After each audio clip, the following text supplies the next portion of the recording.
Welcome to Monk's Moon Temple, dear friend. Tonight, we embark on another journey together, a quiet exploration of Zen's gentle secrets, ancient keys forged by masters to quiet the restless mind and uncover profound clarity. Feel free to share what time it is and where you're listening from. I'm about to share a collection of rare, gentle Zen stories, each carrying an overlooked truth about freeing the mind from self-made prisons of anxiety, overthinking, and dissatisfaction. These are more than simple evening tales. They are transmissions of insight, echoes from enlightened minds who discovered a fundamental secret: true rest isn't a destination you arrive at, but a path you uncover within. The great Zen master Dogen taught, to study the way is to study the self. To study the self is to forget the self. To forget the self is to be enlightened by all things. Tonight, we'll explore how these ancient stories help us gently forget the self that worries and strives. As these timeless narratives unfold, you may feel a gentle shift inside. The noise of the day will begin to fade. The weight you've been carrying will feel lighter. You'll be guided toward a natural state of deep awareness and peaceful rest. So allow yourself to settle in now. Let go of the day. Take a slow, deep breath. And as you release it, open your mind to receive the wisdom that has traveled through ages to find you here, in this very moment. Let's begin our journey with a story about compassion and the burden we often place upon ourselves. This is the weight of the world. In a peaceful monastery nestled among rolling green hills, a young monk named Kenji lived with deep sincerity and an open heart. Every morning he would rise before dawn to meditate, and every evening he would walk the monastery grounds in quiet contemplation. His dedication to practice was evident to all who knew him. Yet something troubled his spirit deeply. Each day, as Kenji read news from the outside world or heard travelers speak of distant suffering, his heart would grow heavier. Wars raged in foreign lands, children went hungry in nearby villages, sickness spread through communities, and cruelty seemed to flourish wherever he looked. The weight of all this suffering pressed down upon him like a mountain, making it difficult to breathe, let alone find the peace his practice promised. One morning, unable to bear it any longer, Kenji approached his master, Rashi Tanaka, who was tending to the small monastery garden. The elderly teacher moved slowly among the vegetables, pulling weeds with careful attention, his weathered hands gentle with each plant. "Master," Kenji began, his voice heavy with anguish. "I feel the suffering of all beings pressing upon my heart. I see the wars, the hunger, the sickness, and the endless cruelty that humans inflict upon each other. This weight is crushing me. How can I possibly find peace when the world is drowning in such turmoil? How can I sit in meditation when others are in agony?" Master Tanaka looked up from his radishes, his eyes kind but piercing. Without speaking, he gestured toward a large, smooth river stone that sat at the edge of the garden path. The stone was beautiful in its simplicity, worn smooth by countless years of water and weather, but it was clearly very heavy. "Pick it up," the master instructed quietly. Though puzzled, Kenji obeyed. He bent down and, with considerable effort, lifted the stone. It was even heavier than it appeared, and his muscles strained under its weight. His back began to ache almost immediately. "Now," said Master Tanaka, returning to his weeding, carry it with you for the rest of the day. Do not put it down. Take it to meditation, to meals, to your work, to your rest. Let it be your constant companion. Kenji did as instructed, though he wondered at the purpose. He carried the stone everywhere throughout that long day. During morning meditation, his arms trembled with the effort of holding it. During meals, he could barely eat with the stone in his lap. While sweeping the temple floors, his movements were clumsy and awkward. By afternoon, his shoulders screamed in pain. By evening, his entire body ached, and exhaustion overwhelmed him. As the sun set, Kenji stumbled back to his master, his face pale with fatigue, sweat beading on his forehead despite the cool evening air. "Master," he gasped, barely able to speak, "I cannot carry it any longer. This stone is breaking my body and my spirit. I feel as though I might collapse." Master Tanaka looked at him with infinite compassion, his eyes soft with understanding. "Then put it down," he said gently. Kenji let the stone fall to the earth with a heavy thud that seemed to echo through the quiet garden. Immediately, a wave of profound relief washed over him. His shoulders dropped, his breathing deepened, and he felt as though he could float.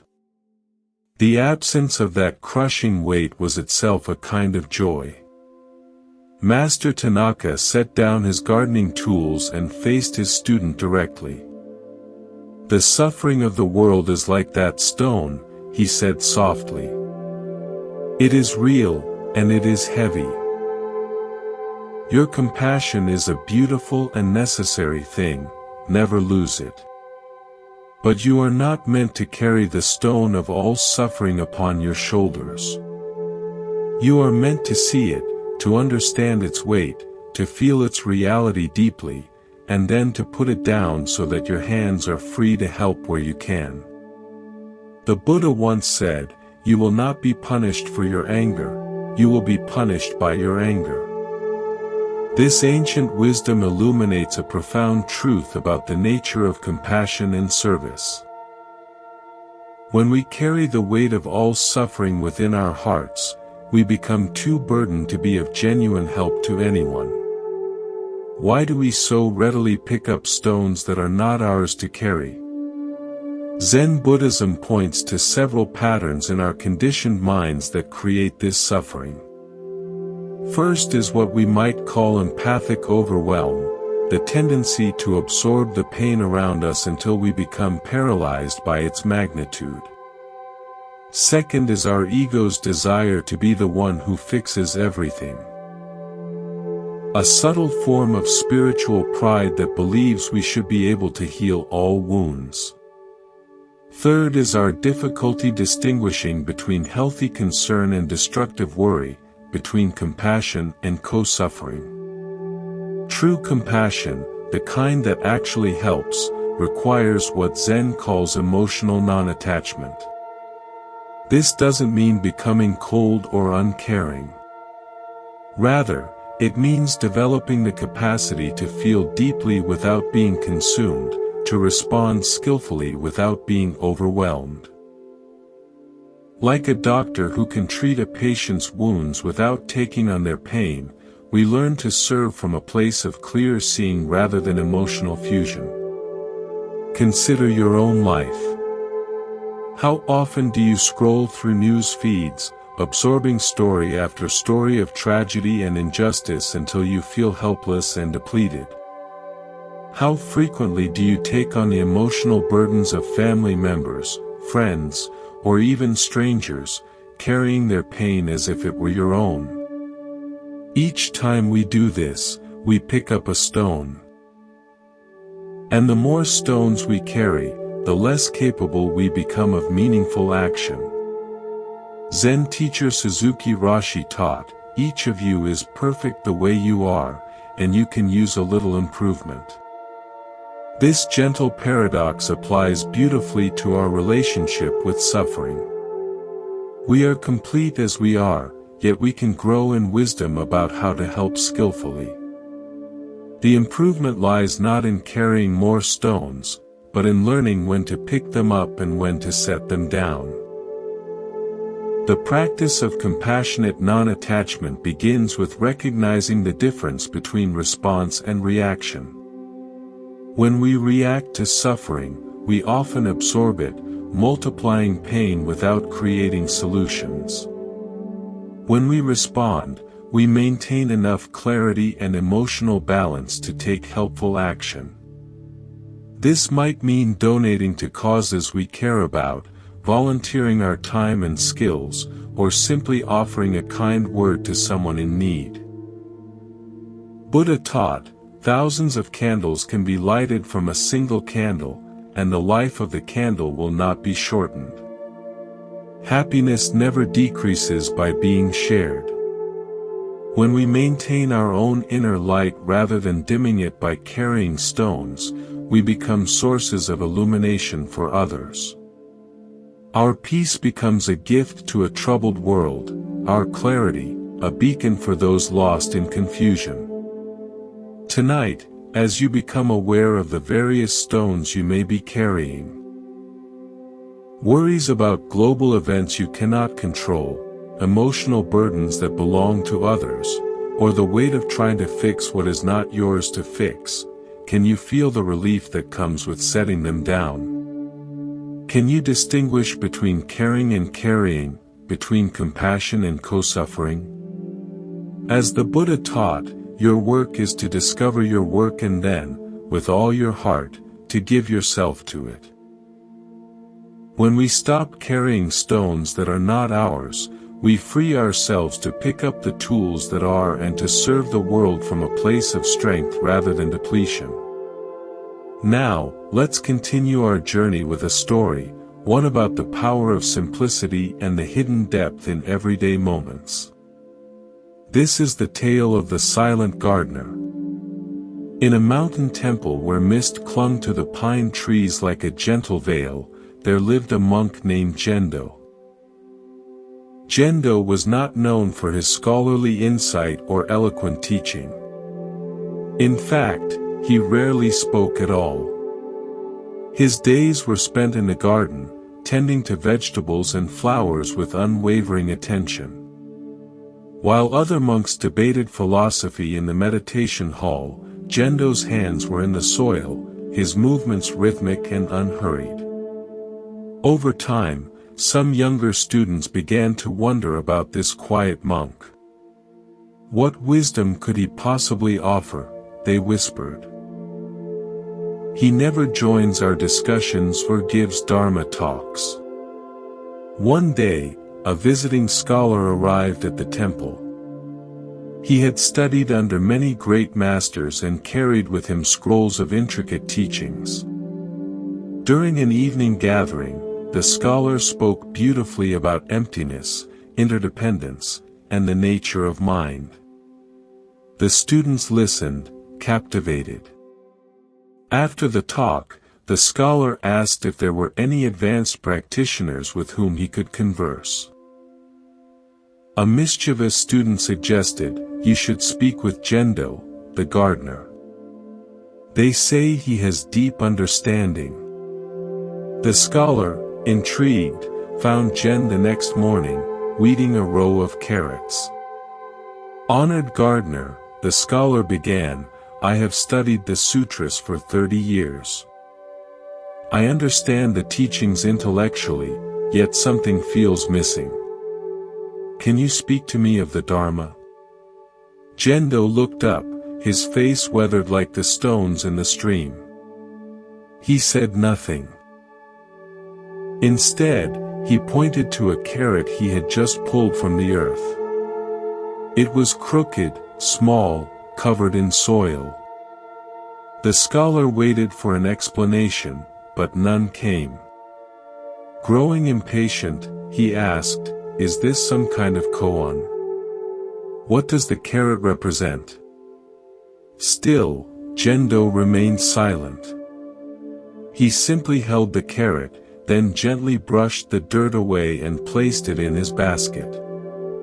He then returned to weeding, his presence as steady as the mountain itself. The scholar left, feeling confused and a bit slighted. That night, however, as he lay in his quarters, the image of Gendo holding that imperfect carrot returned to him. And in a flash, he understood. The Dharma wasn't in the words he had collected over decades, it was in the direct, unadorned presence of the gardener. The carrot, just as it was, crooked, earthy, complete in itself, was the teaching. No concepts, no philosophy, just this. The scholar wept, realizing he had been looking for wisdom in scrolls while it was blooming silently in the garden all along. This story reminds us that sometimes the deepest teachings are wordless, found not in elaborate discourse but in the simplicity of being fully with what is. Now, let's explore another story about the art of listening, a tale called The Empty Cup. In a village at the foot of a great mountain, there lived a man named Hiro who was known for his knowledge. He had read countless books, could recite poetry from memory, and loved to share his insights with anyone who would listen. Yet, Hiro often felt lonely and unfulfilled, as if his knowledge were a wall separating him from others.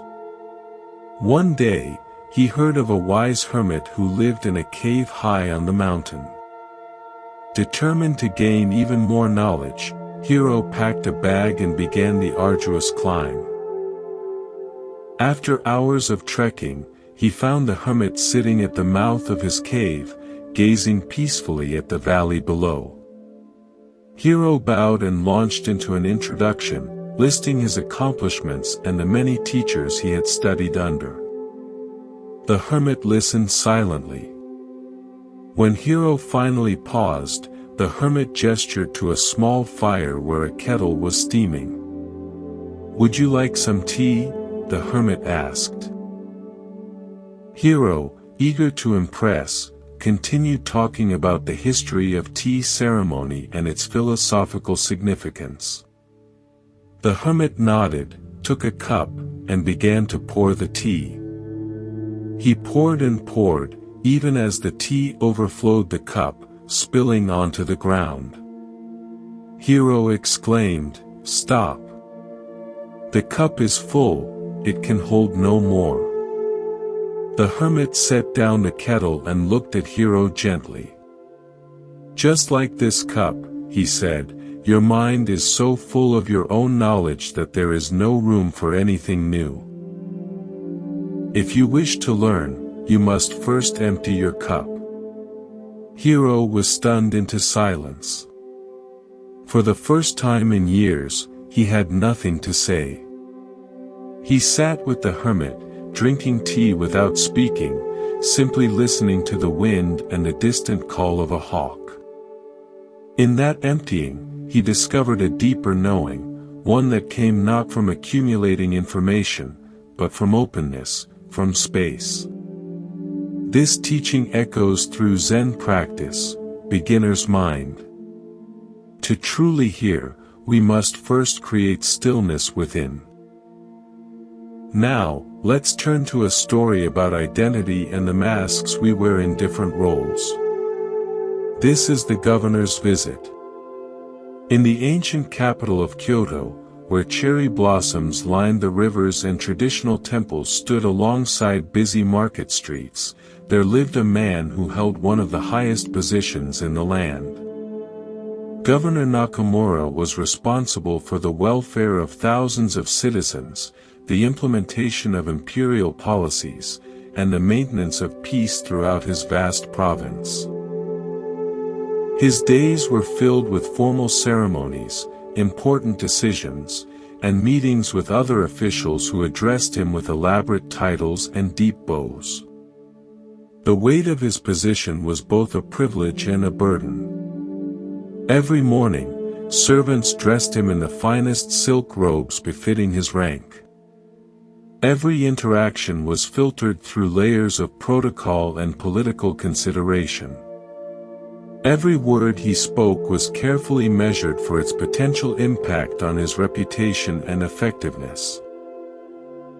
He was, Your Excellency, Honorable Governor, Lord Nakamura, titles that both elevated and isolated him from simple human connection. Despite his worldly success, Governor Nakamura felt a growing emptiness within his heart.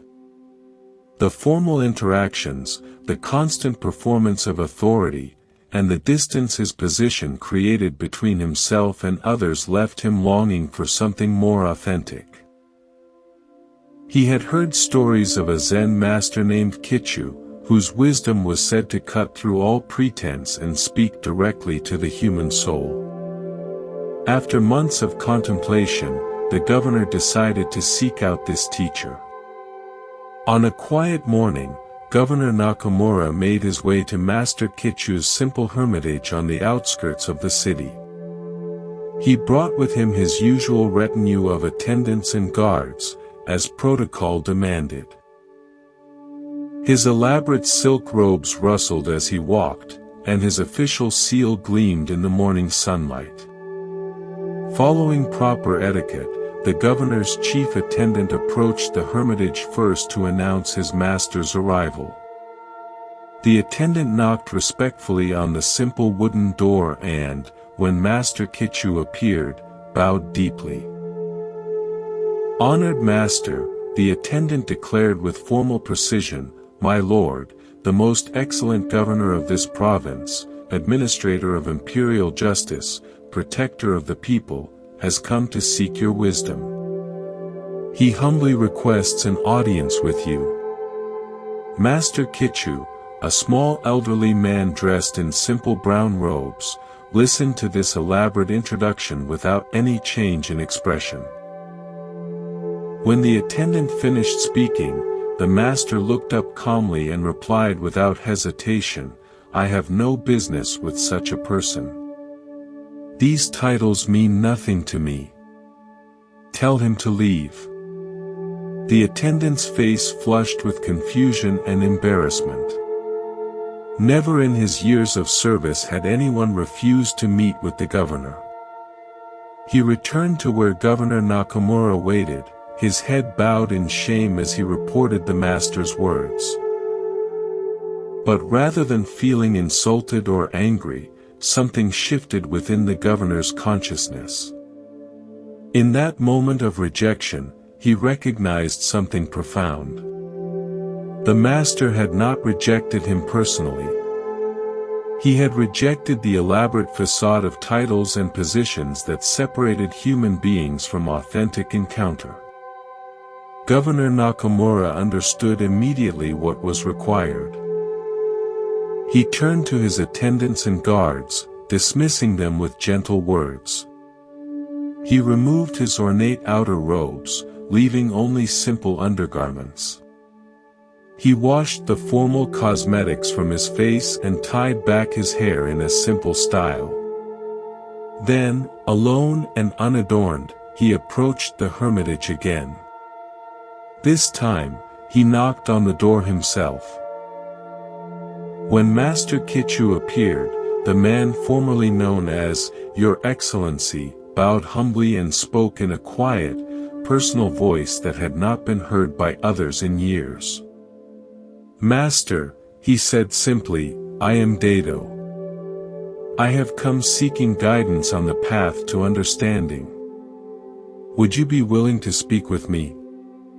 Upon hearing this humble introduction, using his personal given name rather than his governmental title, Master Kichu's stern expression immediately transformed into a warm, welcoming smile.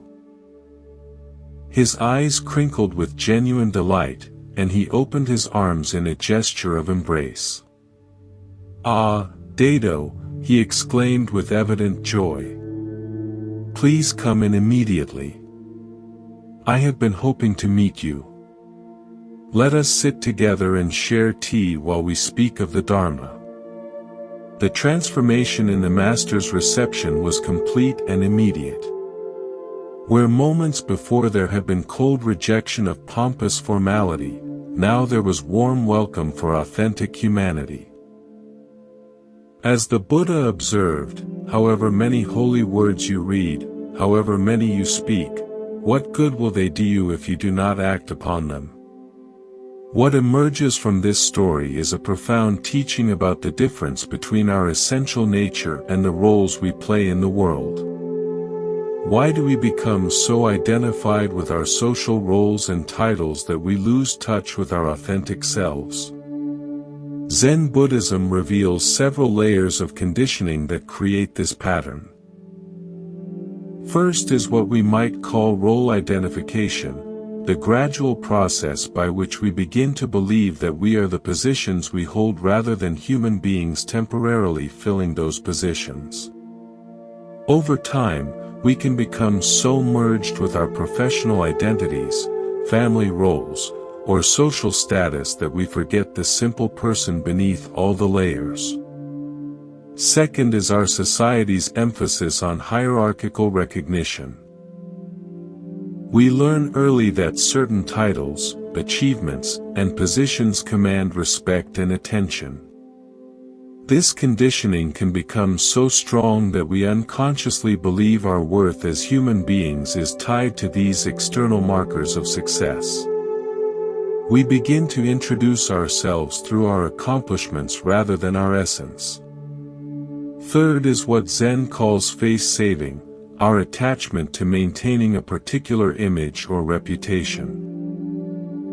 The more invested we become in how others perceive our roles, the more rigid and defensive we become about maintaining those personas.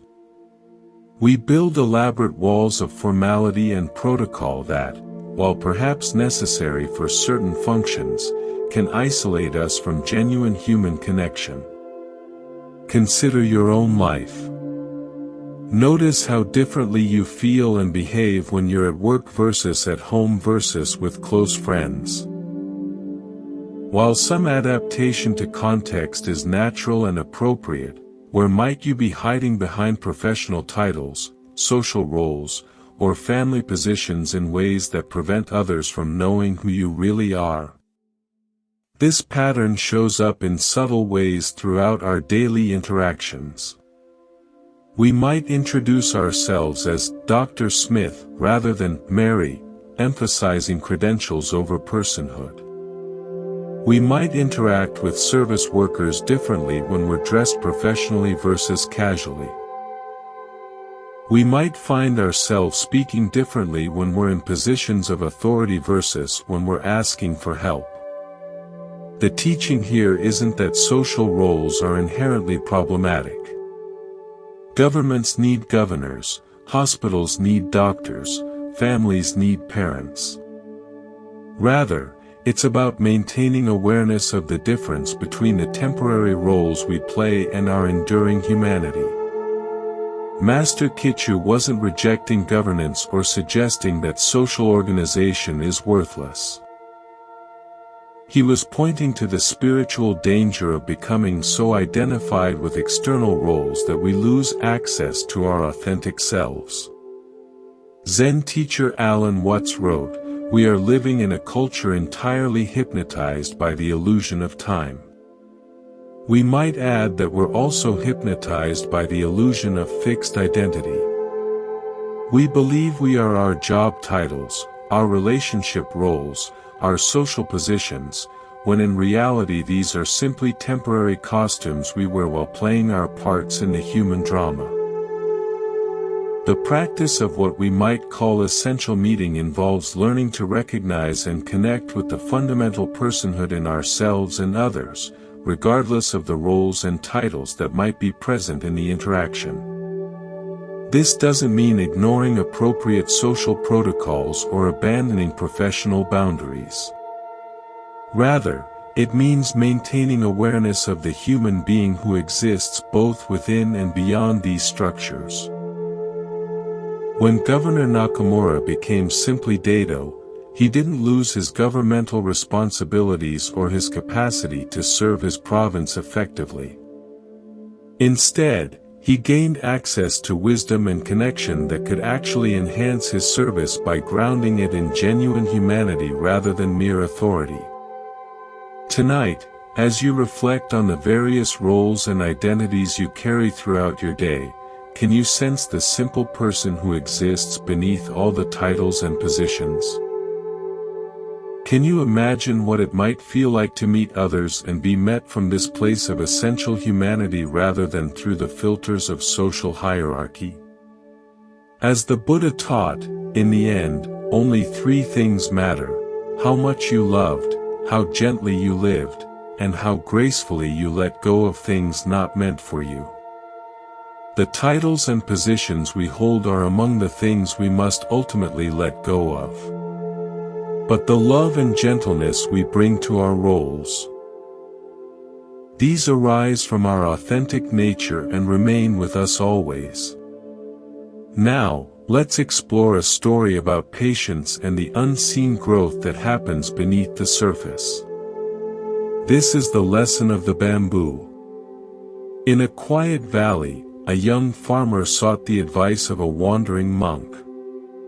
"I have planted seeds," the farmer said, "but nothing seems to happen. I water them, I care for them, yet the ground remains barren. How can I cultivate patience when I see no results?"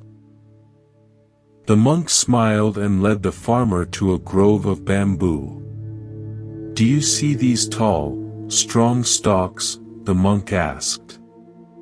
"When bamboo is first planted, nothing happens for years. No shoot breaks the soil, no sign of life appears above ground. All the growth is happening invisibly, underground, as the plant develops a vast network of roots.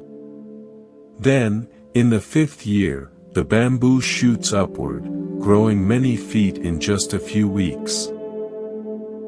If the farmer had given up in the first year, he would never have witnessed this rapid growth. Your practice is like this. What seems like stillness or stagnation may be the necessary period of rooting, of unseen preparation. Trust in the hidden process. This story invites us to reconsider our relationship with time and results.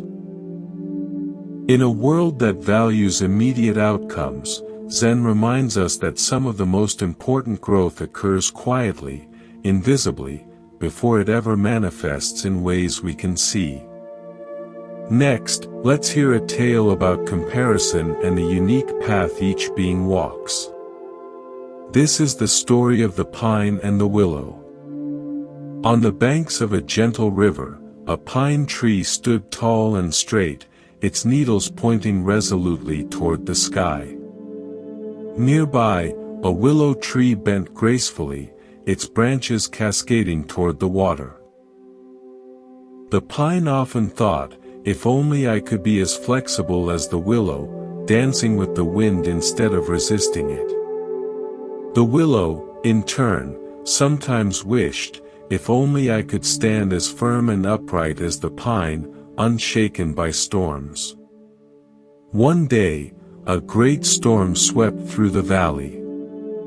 The pine, rigid and unyielding, had many of its branches snapped by the fierce winds. The willow, bending and flowing, lost only a few leaves. After the storm, a wise old oak observed, "Each tree has its own nature. The pine's strength is in its steadfastness, the willow's strength is in its adaptability. Neither is superior. Both are exactly as they need to be. Your suffering comes not from your nature, but from wishing it were otherwise." In our own lives, how often do we compare our journey to another's, wishing we had different qualities? Zen teaches us to honor our own unique nature, to walk our path without envy, recognizing that each expression of life has its own wisdom and beauty. Now, let's return to a story about letting go and the unexpected freedom that comes through loss. This is No Water, No Moon. Sister Chiono had been practicing Zen meditation for many years at a mountain monastery where the air was thin and pure and the silence broken only by the sound of wind through pine trees. She was known among her fellow practitioners for her sincere dedication, her disciplined daily routine, and her genuine desire to awaken to truth. Each morning before dawn she would sit in meditation. Each day she would work mindfully in the monastery gardens or kitchen. Each evening she would study the ancient texts and contemplate the Dharma talks of her teacher. Yet despite years of earnest practice, despite countless hours of sitting meditation, despite her careful attention to every aspect of monastic life, enlightenment seemed to elude her. She had studied all the classic koans, memorized the essential sutras, and could discuss Buddhist philosophy with considerable sophistication. But the direct, unmistakable realization that her teachers spoke of, that sudden recognition of her true nature, remained beyond her grasp. Other students in the monastery had experienced breakthrough moments. She had witnessed the joy and transformation that came over their faces when understanding dawned.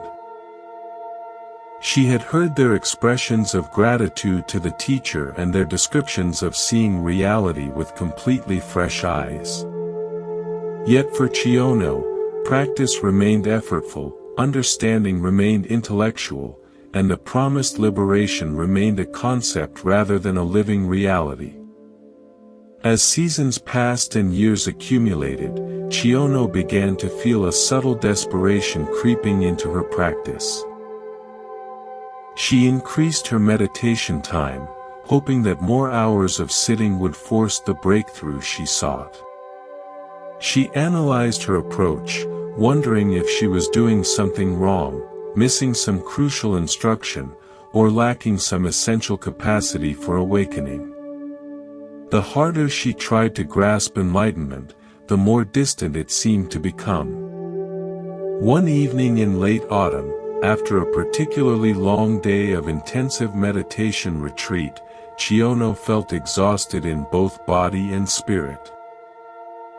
The monastery had provided water for evening tea, and she had filled an old bamboo bucket from the well.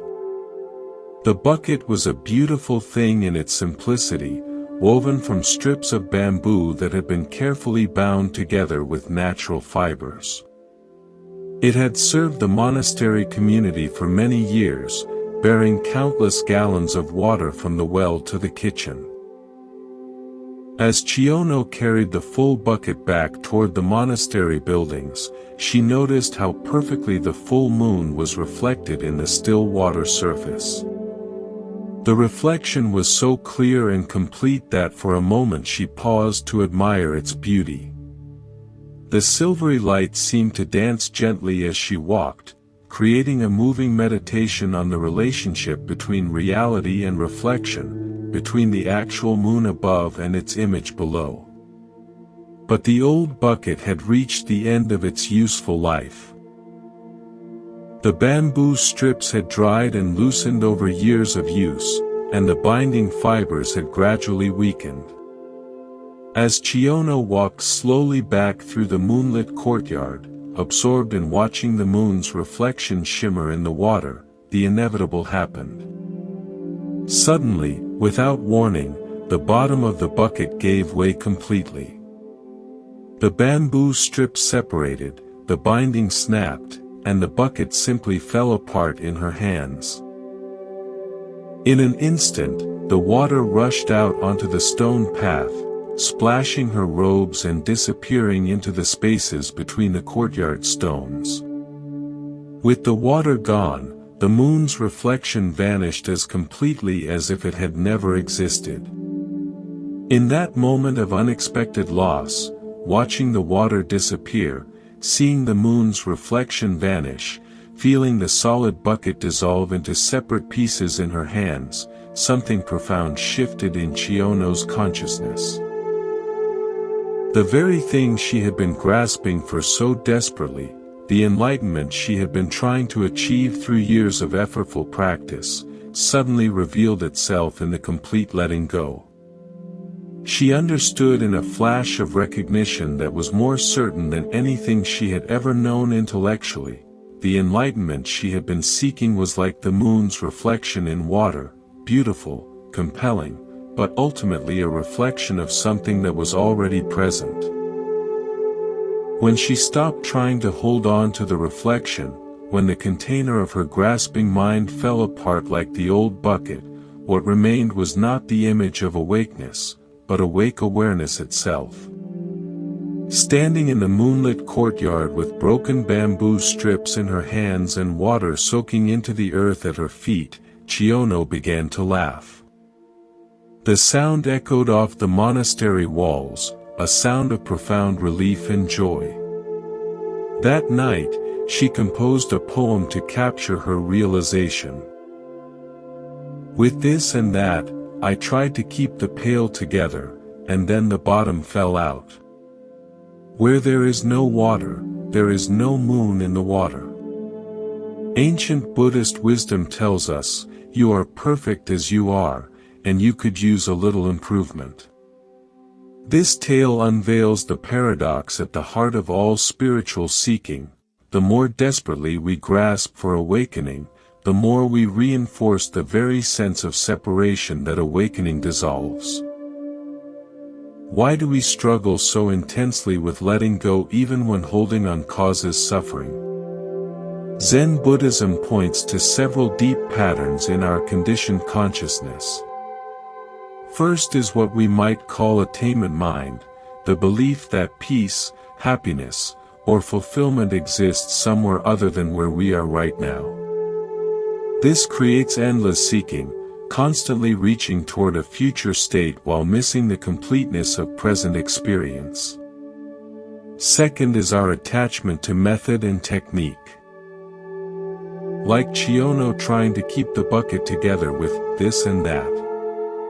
We often become so focused on our spiritual practices, our meditation techniques, our philosophical understanding, that we mistake the finger pointing at the moon for the moon itself.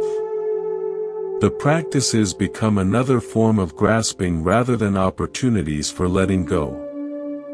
Third is what Zen calls Buddha sickness.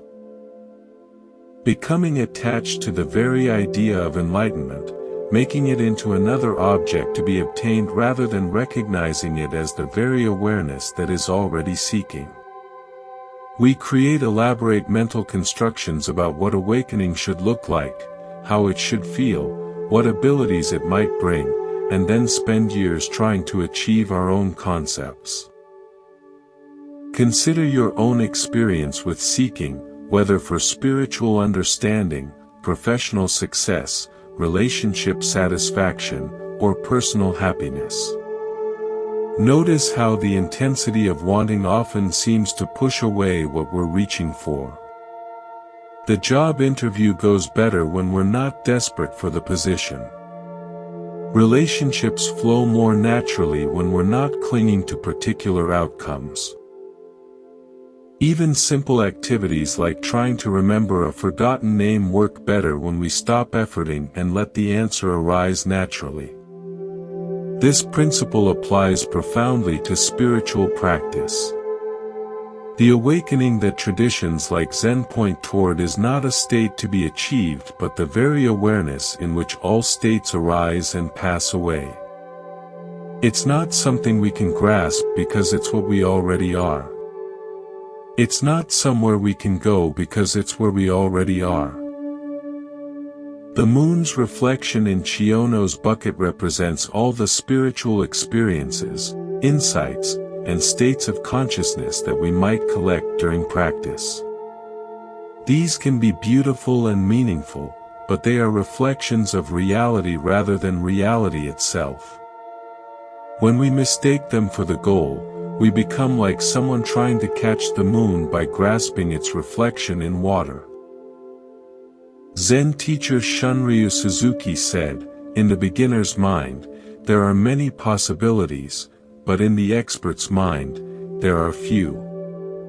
Chiono's breakthrough came not through accumulating more spiritual knowledge or developing more sophisticated techniques, but through the complete collapse of her efforts to keep the pail together. When her expert mind, with all its strategies, expectations, and spiritual ambitions fell apart like the old bucket, what remained was the simple awareness that had been present all along. The practice suggested by the story is not to stop meditating or abandon sincere spiritual effort, but to hold all practice lightly. We can sit in meditation without grasping for special experiences. We can study wisdom teachings without trying to collect insights like trophies. We can engage in spiritual community without comparing our progress to others.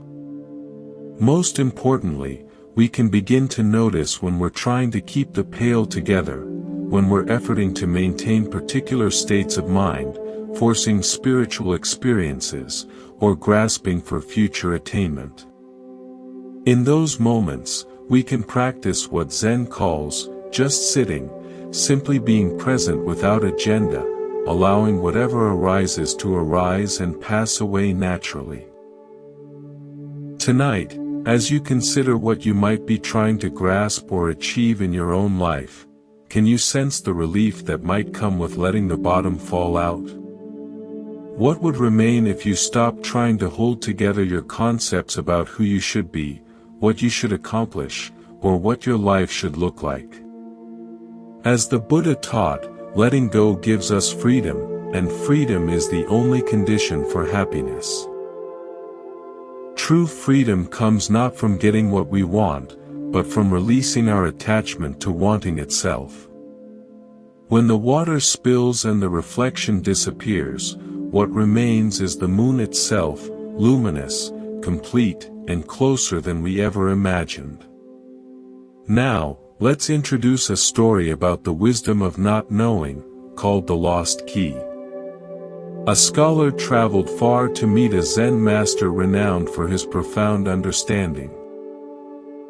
Upon arrival, the scholar immediately began asking complex questions about metaphysics, consciousness, and the nature of reality.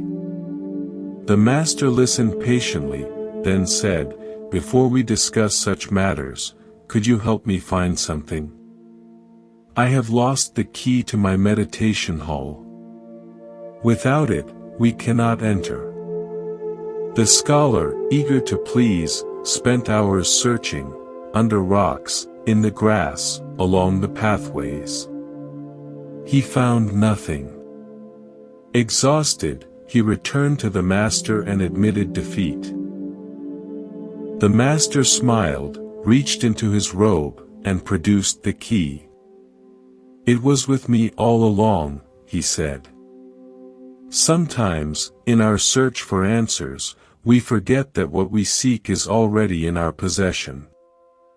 The key to understanding is not in frantic searching, but in turning inward, to the place you have never left. This simple tale reminds us that the most profound truths are not acquired, they are remembered, recognized as our own essential nature. Now, let's hear another story about the illusion of separation, called the Two Rivers. There was once a monk who lived by a river, spending his days in meditation on its bank. He often wondered about the nature of the self, feeling a distinct separation between himself and the flowing water. One day, after a heavy rain, the river swelled and changed its course slightly, surrounding the monk's meditation spot, creating a small island. For a moment, the monk felt isolated, cut off from the shore. Then he laughed, realizing, the water was still the same water, and he was still part of the same earth. The island was an appearance, not a fundamental separation. In the same way, our sense of being a separate self is like that island, apparently distinct, but not ultimately divided from the whole. The river of life flows through and around us. We are not apart from it, but expressions of its continuous movement. Now, let's return to a story about the extraordinary nature of ordinary life. This is the real miracle. Master Bankei was renowned throughout Japan for his direct and uncompromising approach to Zen teaching. Unlike many teachers who relied on elaborate rituals, complex philosophical discussions, or dramatic demonstrations of spiritual power, Bankei had a gift for pointing people toward the simple truth that was already present in their immediate experience. His monastery attracted students from many different Buddhist schools as well as curious visitors who had heard stories of his unconventional wisdom. One day, a practitioner from another Buddhist lineage came to visit Bankei's monastery. This visitor had spent years following a teacher who was famous for his supernatural abilities and miraculous powers. He had witnessed his master perform seemingly impossible feats. Healing the sick with a touch, manifesting objects from empty air, and demonstrating psychic abilities that defied ordinary understanding. These experiences had filled the visitor with tremendous reverence for the spiritual path and confidence in his teacher's realization. During the evening Dharma talk, as Master Bankei sat quietly before the assembled community, the visitor could not contain his excitement about sharing the miraculous abilities of his own teacher. When the formal talk concluded and time was given for questions, the visitor stood up eagerly. Master Bankei, he began, his voice filled with admiration and perhaps a hint of challenge, I must tell you about my teacher's extraordinary powers. Our founder was a truly great man, a living saint who could perform the most amazing miracles. Just last month, I witnessed him write a holy name through the air across a wide river, and the sacred characters appeared blazing in the sky for all to see. The entire village was filled with wonder and devotion. Can you perform such miraculous feats? Do you have powers like this to demonstrate the depth of your realization? The visitor sat down, clearly expecting to be impressed by Bankei's response, perhaps hoping to witness some supernatural demonstration, or at least hear descriptions of equally marvelous abilities. The other students in the hall turned their attention to their teacher, curious how he would respond to this implicit challenge. Master Bankei remained completely still for several moments, his expression neither defensive nor dismissive, but simply present and attentive. When he finally spoke, his voice was quiet and matter-of-fact, without any trace of competition or superiority. Perhaps your teacher can indeed perform that kind of miracle, Bankei said calmly. I do not doubt what you have witnessed, and I have no criticism of such demonstrations. But I must tell you honestly, that is not my way. Such powers do not interest me, and I do not cultivate them. The visitor looked somewhat disappointed and pressed further. But Master, if you cannot perform such wonders, what then distinguishes your teaching? What is your miracle? How do we know that you have achieved genuine realization? Master Bankei's eyes twinkled with the kind of gentle humor that often accompanies profound truth. He looked directly at his questioner with complete sincerity and replied, My miracle is this: when I feel hungry, I eat. When I feel thirsty, I drink. When I am tired, I sleep. When spring comes, I notice the flowers blooming. When winter arrives, I observe the snow falling. This is my miracle, to be completely present for the simple reality of each moment. The hall fell into deep silence as the implications of this teaching settled into the awareness of everyone present. The visitor, who had come expecting supernatural demonstrations, found himself confronted with something far more challenging: the invitation to recognize the miraculous nature of his own immediate experience. The Buddha taught, there are only two mistakes one can make along the road to truth: not going all the way, and not starting. The heart of this lesson lies in recognizing that the miracle we seek is not hidden in extraordinary demonstrations, but reveals itself in the complete embrace of ordinary experience. Why do we overlook the miraculous nature of our everyday existence? Zen Buddhism reveals several layers of conditioning that blind us to what is always already present. First is what we might call spiritual materialism. The unconscious belief that enlightenment must be dramatic, supernatural, or visibly impressive. We imagine that awakened consciousness should produce extraordinary powers, mystical visions, or at least some obvious signs that distinguish the enlightened from the ordinary. Second is our habituation to the familiar. The mind tends to dismiss as mundane precisely those experiences that are most constantly available: breathing, seeing, tasting, feeling, the simple fact of awareness itself. We become so accustomed to these fundamental miracles that we stop recognizing them as miracles at all. It's as if we're fish who have forgotten the water we swim in. Third is our cultural conditioning toward complexity and achievement. We live in a society that values the rare, the difficult, the spectacular.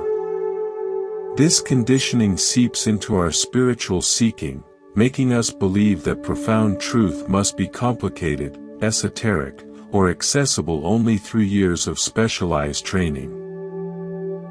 The possibility that ultimate reality might be as simple as feeling hungry and eating challenges our entire framework of how spiritual accomplishment should look. Consider your own experience right now as you engage with these words. Notice the miracle of vision, how marks on a page or patterns of light on a screen somehow transform into meaning in your consciousness. Observe the mystery of understanding, how abstract concepts arise in awareness without any effort on your part. Feel the rhythm of breathing that continues without your direction, the beating of your heart that sustains life moment by moment. These experiences are so ordinary that we typically ignore them completely, yet each one represents a profound mystery that no science can fully explain. How does consciousness arise from matter? How does awareness recognize itself? How does meaning emerge from pattern? These are questions that point to the miraculous nature of the most basic aspects of existence. Master Bankai's miracle of eating when hungry and drinking when thirsty points to what Zen calls natural functioning, the spontaneous responsiveness of awakened consciousness to the needs of each moment. This doesn't mean being reactive or impulsive, but rather developing such intimate attunement to present reality that appropriate action arises naturally without the interference of excessive thinking, second-guessing, or spiritual ambition.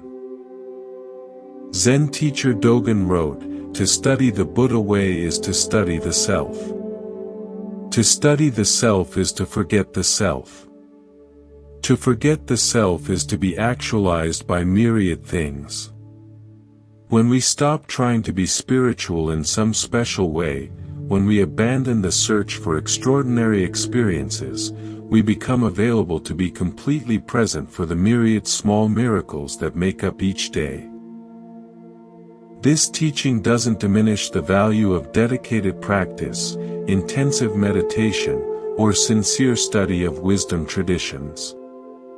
Rather, it points to the ultimate goal of all such practices, not to achieve supernatural powers or accumulate spiritual experiences, but to become so naturally responsive to reality that our actions flow effortlessly from clear seeing rather than from ego-driven seeking.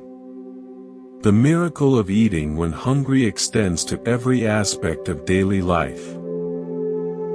It means speaking when speech is called for and remaining silent when words would be unnecessary. It means working with full attention when work is required and resting completely when rest is needed. It means feeling emotions fully as they arise without either suppressing them or being overwhelmed by them. In practical terms, cultivating appreciation for ordinary miracles begins with what Zen calls beginner's mind. Approaching familiar experiences with fresh attention, as if encountering them for the first time. Try eating a meal with complete presence, noticing not just the flavors, but the incredible coordination of sensory experience, memory, and pleasure that makes eating possible. Pay attention to a conversation with a friend, marveling at the mysterious process by which thoughts in one mind somehow communicate themselves to another. Notice the miracle of sleep. How consciousness dissolves each night and reconstitutes itself each morning. Observe the daily resurrection of awareness from the small death of unconsciousness. Watch how dreams arise from nowhere and return to nowhere, creating entire worlds that seem completely real while we're experiencing them. Tonight, as you prepare for rest, can you recognize the miracle in this simple transition from waking to sleeping? Can you feel the extraordinary in the ordinary rhythm of your breath, the weight of your body settling into stillness, the natural release of the day's activities and concerns? As the Buddha taught, if you truly loved yourself, you would never harm yourself with negative thoughts. The deepest expression of self-love might be the simple appreciation for the miracle of your own existence. Not the idealized version of yourself you might become, but the breathing, feeling, aware being you already are. True miracles are not violations of natural law, but recognitions of the natural law of consciousness itself, the mysterious fact that the universe has somehow awakened to itself through your eyes, experiences itself through your senses, and knows itself through your awareness. When you eat because you're hungry, you participate in the cosmic miracle of life sustaining itself. This is the miracle, and it is yours as well. Now, let's introduce a story about the subtlety of true change, called the polished mirror. In a small temple, a novice was assigned the task of cleaning the meditation hall each morning. Part of his duty was to polish a large, ancient bronze mirror that hung on the wall. He took great care, rubbing the surface until it shone without a single smudge. One day, his teacher inspected his work and said, "The mirror is clean, but can you see your true face in it?" The novice looked at his reflection and said, "Yes, master." The teacher shook his head. "That is not your true face. That is an image. Your true face is the one that sees. The mirror can only show you an appearance. Do not confuse the reflection with the seer." This story points to a core Zen teaching. We often mistake our self-image, our thoughts, roles, and feelings for who we truly are. But our essential nature is the awareness that perceives all these changing phenomena, itself unchanged and clear like the mirror's capacity to reflect. Now, let's explore another story about acceptance, called the cracked vase. A woman inherited a beautiful ceramic vase from her grandmother. It was delicate, painted with intricate patterns, and she cherished it deeply. One day, while cleaning, she accidentally knocked the vase off its shelf. It fell to the floor and cracked. Heartbroken, she gathered the pieces, tears in her eyes. She considered throwing it away, but instead, she took the pieces to a master potter known for the art of kintsugi, where broken pottery is repaired with gold lacquer, making the cracks part of the beauty. When the vase was returned, the cracks gleamed with delicate golden veins, making it even more beautiful than before. The potter said, "Nothing is ever truly broken beyond repair." Sometimes, the breaks allow a new kind of light to shine through. In our own lives, we often hide our perceived flaws, our past hurts, our mistakes. Yet these very cracks can become sources of unique beauty and strength when we embrace them with compassion, integrating our experiences rather than discarding them. Now, let's return to a story about the most fundamental truth that surrounds us yet remains invisible. This is the tale of the fish and the ocean. In the vast depths of the Pacific, where sunlight filtered down through layers of blue and green and coral gardens swayed in gentle currents, a young fish swam restlessly through familiar waters. Despite being surrounded by the wonder of ocean life, schools of silver fish moving like liquid metal, sea anemones dancing in the current, and the rhythmic pulse of waves far above, the young fish felt troubled by a persistent question. One day, approaching an ancient sea turtle whose shell bore the scars and wisdom of countless journeys, the young fish asked earnestly, "Elder, I keep hearing other sea creatures talk about something they call the ocean. They speak of it with such reverence, as if it's the most important thing in existence. But I've searched everywhere, and I cannot find this ocean anywhere. What exactly is this mysterious thing everyone talks about?" The old turtle's eyes, deep and patient like tidal pools, regarded the young fish with gentle amusement. "Little one," the turtle replied in a voice worn smooth by decades of storms and calms, "the ocean is this very thing that surrounds you on all sides at every moment." The young fish looked around frantically, darting left and right, swimming up toward the distant surface and down toward the sandy bottom. "But I don't see anything surrounding me. There's nothing here but water and fish and plants and rocks. Where is this ocean you speak of? Why can't I see it?" The turtle settled more comfortably on a bed of soft kelp, understanding that this was a teaching moment that required patience. "Of course you cannot see it, young friend," the turtle explained. "The ocean is both inside and outside of you.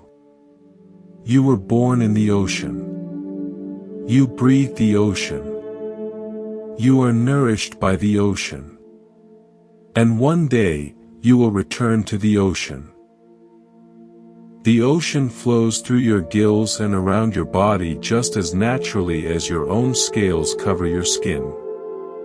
It is so much a part of you that it has become invisible." The young fish paused, beginning to sense something vast and fundamental that had been present all along but remained unnamed. "You mean, this water I swim through is the ocean?" "Yes," the turtle confirmed. "You have never been separate from it. Not for a single moment of your existence." As the Buddha observed, all conditioned things are impermanent. Strive on with awareness. This ancient wisdom illuminates our relationship with the Tao, the fundamental flow of existence that permeates everything yet remains largely unnoticed in our daily lives. What emerges from this story is a profound teaching about the nature of spiritual blindness. Like the fish who cannot see the ocean, we live immersed in the sacred but fail to recognize it because it is too close, too constant, too fundamental to our existence to register as separate from ourselves. Why do we struggle to perceive the Tao, this universal flow that sustains and surrounds us? Zen Buddhism points to our habit of seeking the extraordinary while overlooking the ordinary. We imagine that spiritual truth must be dramatic, mystical, or separate from everyday experience. We look for God in burning bushes while missing the divine presence in morning coffee, in the breath entering our lungs, in the simple fact of awareness itself. The Tao expresses itself in everything we encounter, the changing seasons, the cycles of sleep and waking, the rhythm of our heartbeat, the way thoughts arise and dissolve in consciousness. It is the organizing principle behind both the spiral of galaxies and the unfurling of fern leaves. The same pattern expressing itself at every scale of existence. Consider how often throughout your day you might glimpse this underlying flow without recognizing it. The way traffic naturally organizes itself despite having no central controller. The way conversations find their own rhythm and timing. The way your body breathes without conscious direction. The way solutions to problems seem to emerge from somewhere beyond deliberate thinking. These are all expressions of the Tao working through apparent chaos to create spontaneous order. Zen teacher Alan Watts taught, trying to define yourself is like trying to bite your own teeth. The Tao is similar. It cannot be grasped or contained because we are expressions of it rather than separate observers of it. Every attempt to understand the Tao through conceptual thinking is like the fish trying to get outside the ocean to examine it objectively. This doesn't mean the Tao is merely a philosophical concept. It is the most practical and immediate reality, the intelligence that coordinates the trillions of cells in your body, the awareness in which all thoughts and sensations appear, the life force that animates everything from redwood trees to bacteria. In Chinese philosophy, the character for Tao literally means, the way, or the path. But this is not a path we walk towards some distant destination. It is the path that walks itself through us, the way reality unfolds moment by moment without requiring our management or control. Lao Tzu wrote, "The Tao that can be spoken is not the eternal Tao." Yet here we are, using words to point towards something beyond words. This is the beautiful paradox of spiritual teaching. We must use the limited to point towards the unlimited, knowing that the finger pointing at the moon is never the moon itself. Tonight, as you feel the breath moving in and out of your body without your conscious control, can you sense the Tao expressing itself through this simple miracle? Can you recognize in this automatic process the same intelligence that moves the planets and changes the seasons? The Buddha taught, "Look within. Thou art the Buddha." You are not separate from the ocean of existence any more than a wave is separate from the sea. In recognizing this fundamental non-separation, we stop seeking the Tao and begin living as its conscious expression. Now, let's introduce a story about the danger of assumptions, called The Bridge at Night. A traveler approached a narrow rope bridge spanning a deep ravine. It was night, and the moon was hidden behind clouds. The bridge looked precarious, swaying in the wind. The traveler, afraid of falling, proceeded with extreme caution, testing each step before shifting his weight. Halfway across, the moon emerged, and he saw clearly that the bridge was not a rope bridge at all, but a solid stone structure, wide and stable. He had been fearing a danger that did not exist. How often do we navigate life with similar assumptions, fearing shadows, constructing obstacles in our minds that vanish when illuminated by clear awareness? Zen encourages us to question our perceptions, to look directly rather than through the filter of fear. Now, let's hear a final story about interconnection, called the net of jewels. Indra, a figure from Buddhist cosmology, is said to have a net that stretches infinitely in all directions. At each intersection of the net hangs a brilliant jewel. Each jewel reflects every other jewel, and each reflection contains the reflections of all the others, ad infinitum. Nothing exists independently, everything is intimately connected in a web of mutual reflection. A Zen master once used this image to teach a student who felt isolated and alone. "You are like one of these jewels," the master said. "You seem separate, but look deeply, your existence reflects and is reflected by all of life. Your joy affects the whole net, your suffering is felt throughout. There is no true separation, only the illusion of it." This story invites us to feel our intrinsic connection to all beings, to recognize that our actions and inner state ripple through the fabric of existence in ways we may never fully see, but can deeply sense. Now, let's return to a story about contentment and the nature of desire. This is the stone cutter's journey. High in the mountain villages, there lived a simple stone cutter who had discovered the secret of happiness without knowing it. Each dawn, he would climb winding paths to the quarries, his tools balanced across his shoulders. As he worked among the stones, he would sing old mountain songs that echoed across the valleys. Though he was poor by society's measures, living in a modest hut with few possessions, the stone cutter desired nothing more than what he had. His simple life felt complete, the rhythm of his work, the beauty of the mountains, the satisfaction of honest labor. His heart held not a care in the world. One day he was called to work on the grand mansion of a wealthy nobleman. As he approached the estate, his eyes widened at the magnificence before him. Marble columns reached toward the sky.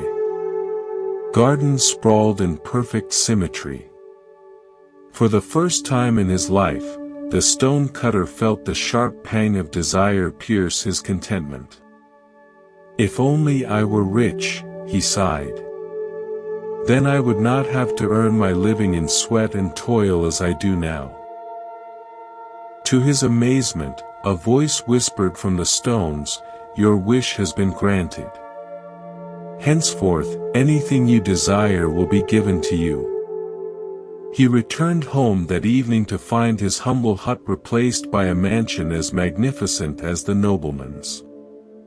Overwhelmed with joy, he abandoned his tools and began enjoying the luxurious life of the wealthy.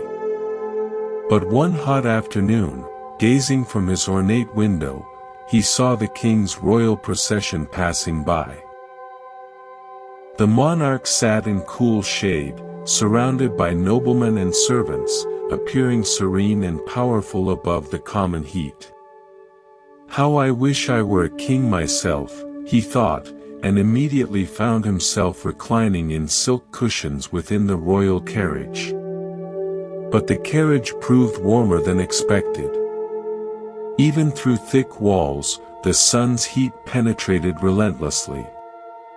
"I wish I were the sun," he declared, and found himself sending waves of light and heat across the universe. As the sun, he felt magnificent and all-powerful until thick storm clouds gathered, completely blocking his rays. I wish to be a cloud." And so he became a massive storm cloud, glorying in his power to block the sun. But as he transformed into falling rain, he encountered an enormous rock that blocked his path completely. A mere rock more powerful than I. I wish to be a rock. Suddenly he stood tall upon the mountainside, feeling he had achieved true permanence. But soon he heard chipping sounds at his base. Looking down, he saw a tiny human figure cutting chunks of stone away. A puny creature more powerful than me. I want to be a man again. And so he found himself once more a stone cutter, climbing familiar mountain paths. But now something had changed. As he shaped stones and felt mountain breezes, his heart swelled with deep contentment. His song returned, richer than before, because he had learned to be content with exactly who he was. The Buddha once said, "Health is the greatest gift, contentment the greatest wealth." This ancient wisdom illuminates the endless cycle of wanting that keeps us from recognizing the abundance already present in our lives.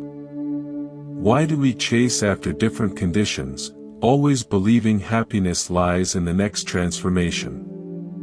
Each desire fulfilled only reveals the next desire, creating an endless cycle of dissatisfaction. The stone cutter's journey reveals the futility of seeking happiness through external circumstances. Consider your own versions of this cycle. "I'll be happy when I get promoted," only to discover new stresses. "I'll be content with more money," only to find greater wealth brings new worries. Each achievement reveals the next mountain to climb. Zen teacher Suzuki Roshi said, "Each of you is perfect the way you are, and you can use a little improvement." This paradox points to the heart of contentment, the ability to fully accept what is while still engaging wholeheartedly with life's natural changes.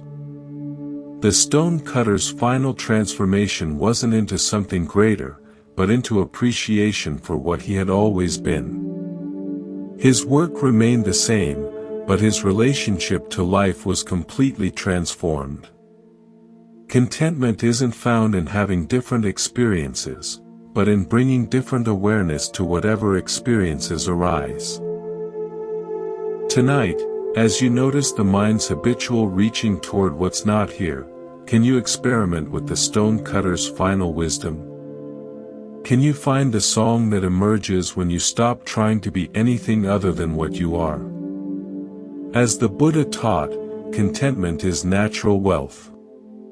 Luxury is artificial poverty. The greatest transformation available isn't becoming something different, but recognizing the inherent completeness of what we already are. Now, let's return to a story about the difference between knowledge and true awareness. This is the tale of the teacher who thought he had arrived. After a decade of intensive training under various masters, studying countless texts, and dedicating himself wholly to Zen practice, a monk named Tenno finally achieved what he had long sought, recognition as a qualified teacher.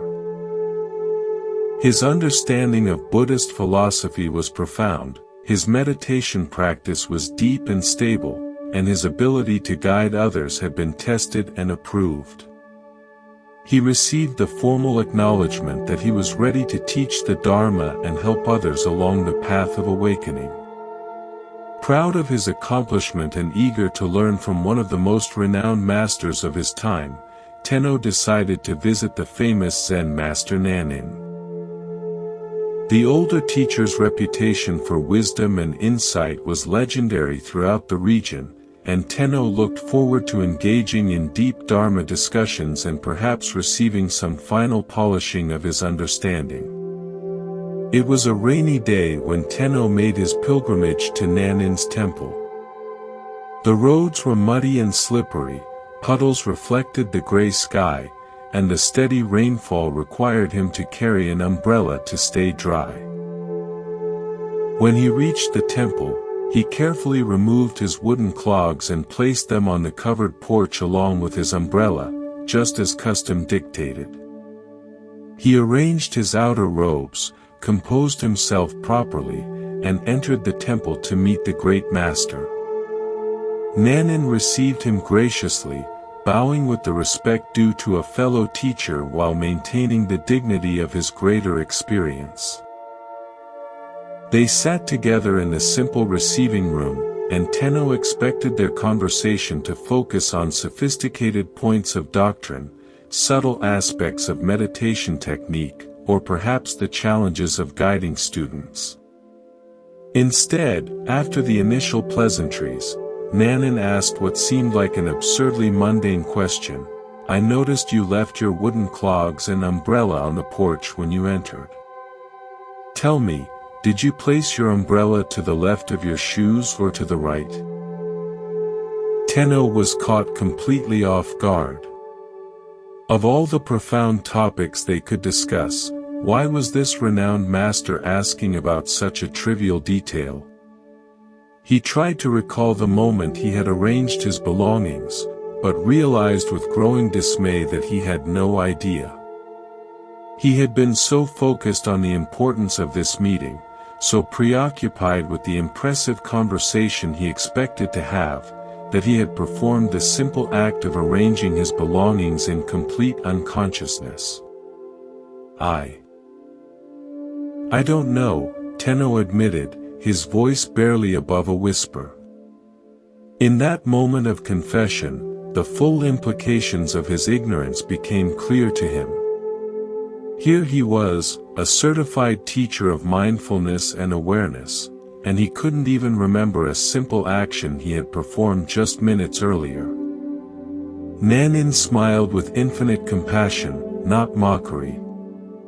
"Then you have not yet attained full awareness," he said gently. "Someone who is truly awake pays complete attention to every moment, every action, every detail of experience. The way you arrange your belongings reflects the same quality of attention you bring to meditation, to teaching, to all of life." In that instant, Tenno's pride in his accomplishments crumbled, replaced by a humbling recognition of how much deeper his practice needed to go. He understood that true awareness isn't something you achieve once and then possess forever. It's a quality of attention that must be cultivated and maintained in every single moment, in the most ordinary activities as well as the most exalted spiritual practices. Without hesitation, Tenno requested to become Nanin's student. For the next 10 years, he studied under the master's guidance, learning to bring the same quality of conscious attention to placing his shoes that he brought to formal meditation, to treat the arrangement of an umbrella with the same reverence he showed to sacred texts. When he finally left Nanin's temple, he was a completely different kind of teacher. One who understood that enlightenment is not a destination but a way of traveling, not an achievement but a continuous practice of complete presence. As the Buddha observed, if you want to know your past, look at your present condition. If you want to know your future, look at your present actions. What emerges from this story is the recognition that true spiritual development is measured not by our peak experiences but by the quality of attention we bring to ordinary moments. Why do we assume that enlightenment exists only in special circumstances, formal practices, or elevated states of consciousness?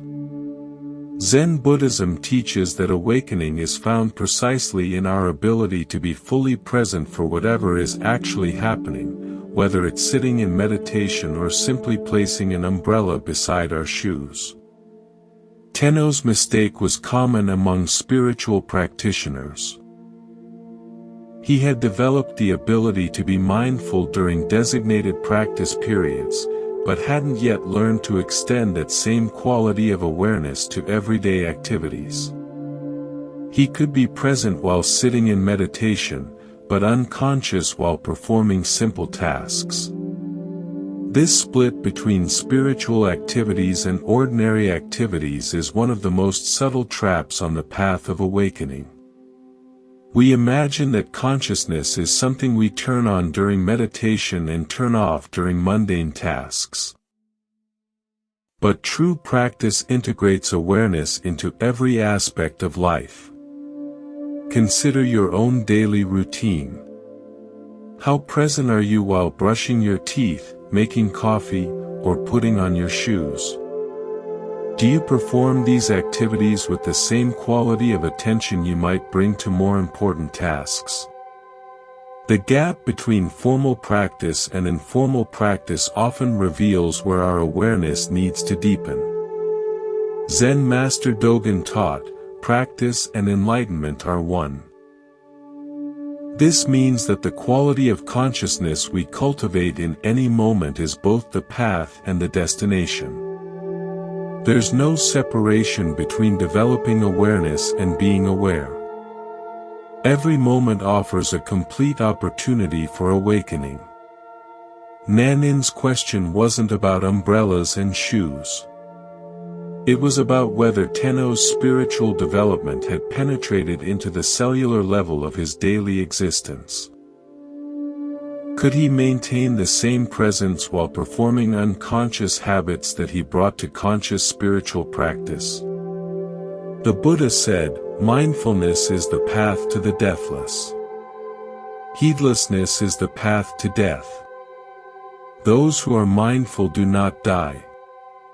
Those who are heedless are as if dead already. True aliveness is found in complete presence, and complete presence can be cultivated in any activity, no matter how simple or mundane. Look deeply at your own relationship between formal practice and daily life. Where do you treat certain activities as worthy of attention while others are performed on autopilot? This isn't about becoming obsessively focused on every tiny detail, but about recognizing that the same capacity for presence that serves us in meditation can transform every aspect of our lives. The paradox is that the most ordinary moments often offer the greatest opportunities for awakening. When we're sitting in formal meditation, we expect to be mindful. But when we're simply arranging our belongings or performing routine tasks, we have a chance to discover whether our practice has truly taken root or remains confined to special circumstances. In Zen temples, students are taught that washing dishes is as sacred as chanting sutras, that sweeping floors is as important as studying philosophy. This isn't because these activities are inherently special, but because the quality of consciousness we bring to any activity determines its spiritual value. Thich Nhat Hanh wrote, washing dishes is not only a way to have clean dishes. Washing dishes is also a way to live fully in each moment. This points to the fundamental teaching that Nanin was offering Tenno: every action is an opportunity to practice complete presence. The Master's question revealed that Tenno's decade of training had developed his capacity for awareness during designated practice periods, but hadn't yet integrated that awareness into the seamless flow of daily life. He could be conscious when he intended to be conscious, but he hadn't yet learned to make consciousness his default state. This integration is what distinguishes genuine spiritual maturity from mere spiritual knowledge. It's relatively easy to be mindful when we remember to be mindful. The deeper practice is developing the kind of natural awareness that operates whether we're thinking about it or not. Tonight, as you perform the simple actions that end your day, brushing your teeth, changing clothes, arranging items for tomorrow, can you bring the same quality of attention you might give to formal meditation?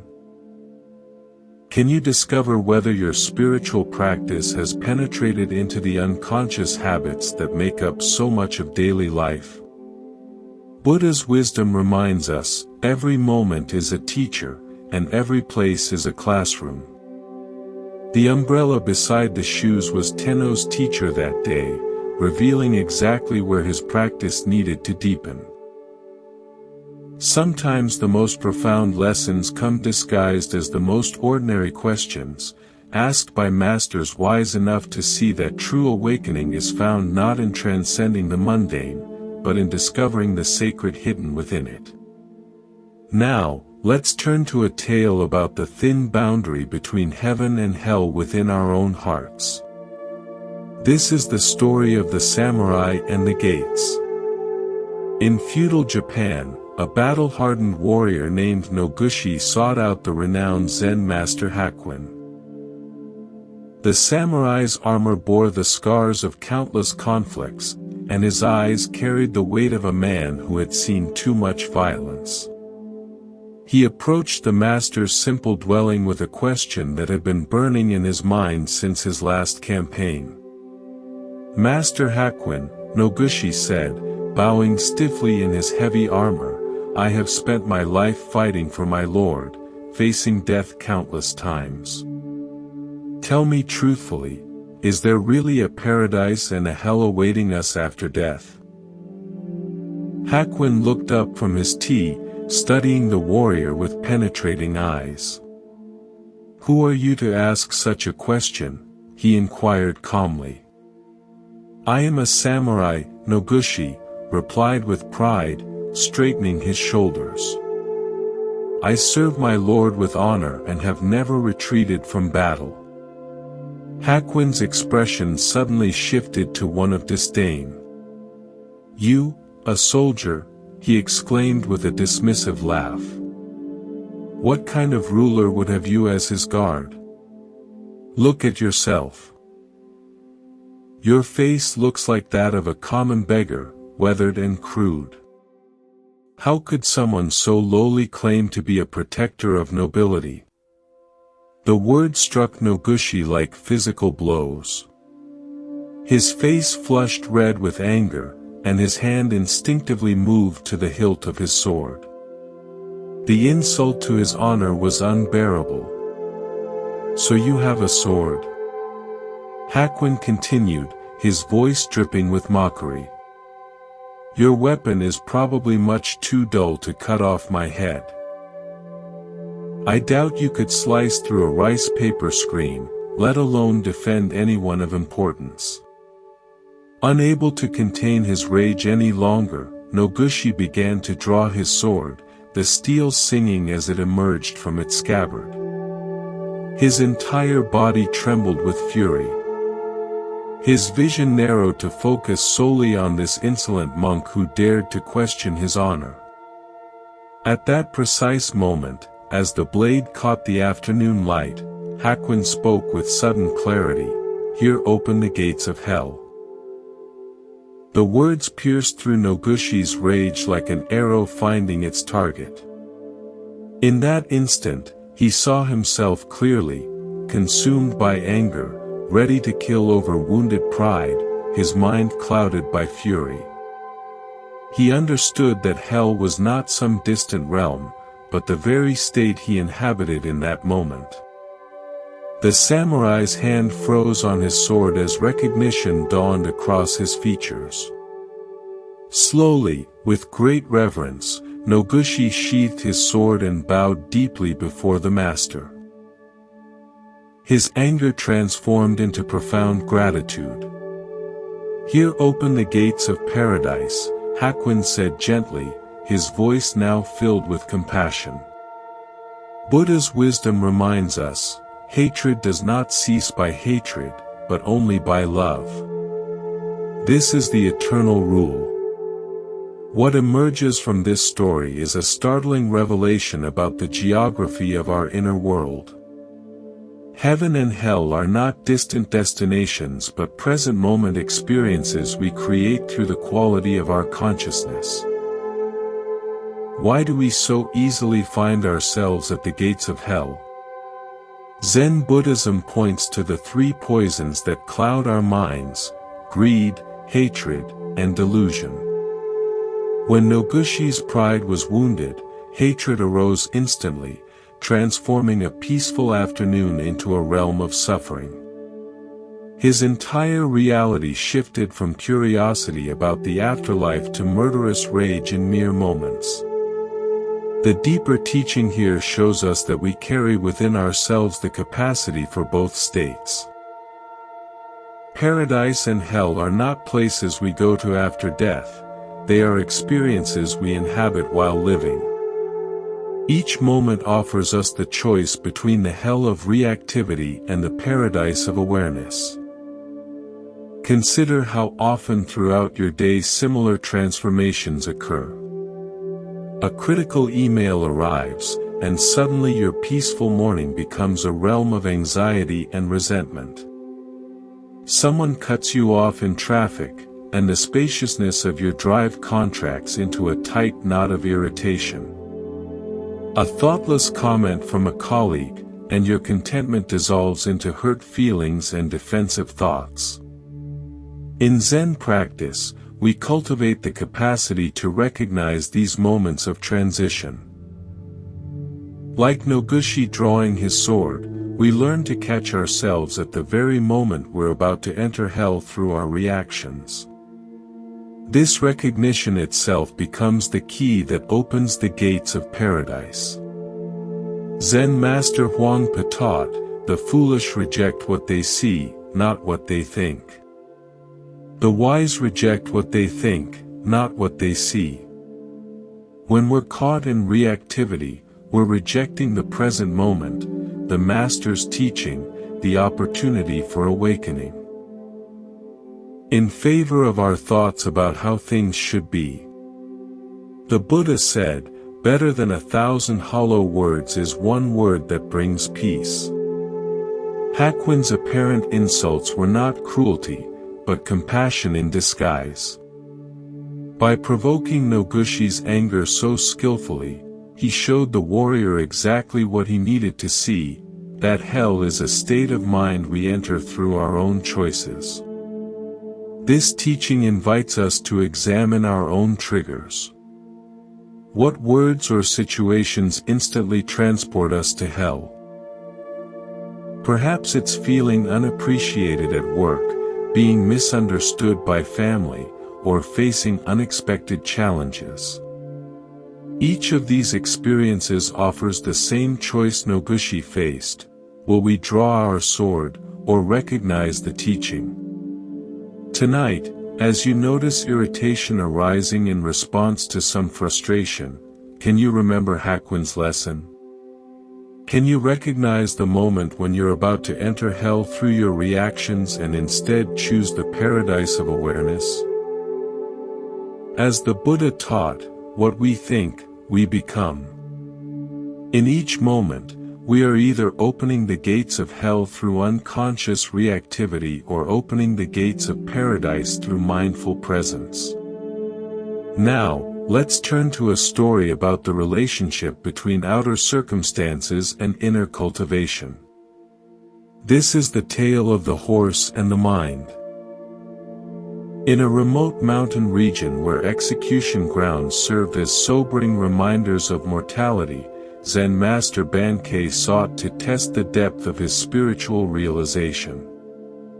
For several nights, he sat in meditation beneath a wooden crucifix, using the proximity of death to penetrate more deeply into the nature of existence. After completing this intense retreat, Bankei made his way to a nearby area where he could rest. He found a peaceful spot on an embankment surrounding a horse corral, where he lay down to continue his contemplation under the open sky. As he rested there, absorbed in profound silence, a harsh sound shattered his peace. From within the corral came the violent sounds of a warrior brutally beating his horse. The animal's cries mixed with the sharp crack of a whip and angry shouts of a man losing control. Master Bankei observed this scene with growing concern. The warrior was clearly frustrated, taking out his inner turmoil on the innocent animal. Each blow seemed to make the horse more agitated rather than more compliant, creating a vicious cycle of violence and resistance. Unable to remain silent, Bankei called out from his position, "Hey, what do you think you are doing?" The warrior, absorbed in rage, ignored the interruption and continued his harsh treatment. The beating intensified, and so did Bankai's concern for both the animal and the man degrading himself through such cruelty. "Hey," Bankei called out again, his voice carrying the authority of someone who had spent years cultivating inner peace. "What do you think you are doing?" Still, the warrior continued, lost in frustration and anger. The horse became increasingly panicked, which only seemed to fuel the man's determination to force compliance through violence. This time, something in the master's tone penetrated the warrior's rage. The man stopped his beating, climbed down from his horse, and approached the embankment. As he drew closer, his expression changed. There was something about this stranger that commanded respect, a quality of presence that spoke of deep inner development. "You were yelling at me," the warrior said, his voice still carrying traces of anger but now mixed with curiosity. "Do you have something to tell me?" Bankei looked at the man with compassion, seeing not an enemy but someone caught in the same cycles of frustration that trap us all. His response was simple yet profound. Rather than beat your horse for being unruly, why not chastise yourself and train your own mind first? The words hung in the air between them, like a bridge connecting two very different approaches to dealing with difficulty. The warrior had been trying to solve his problem through external force and control. Bankei was pointing to an entirely different possibility. As the Buddha observed, conquer anger with non-anger, conquer badness with goodness, conquer meanness with generosity, conquer dishonesty with truth. This teaching captures the essence of what Bankei offered the frustrated warrior, the recognition that our external struggles mirror our internal state. What emerges from this story is the profound insight that we cannot successfully force the world to conform to our expectations through aggression or control. The warrior's approach, beating the horse into submission, represents how we often try to manage difficult circumstances in our own lives. We become frustrated with external conditions and respond with force, criticism, or manipulation, never recognizing that the real work lies within. Why do we instinctively blame external circumstances for our frustration? Buddhist psychology explains that the untrained mind seeks to maintain its comfort by controlling its environment rather than developing the flexibility to respond skillfully to whatever arises.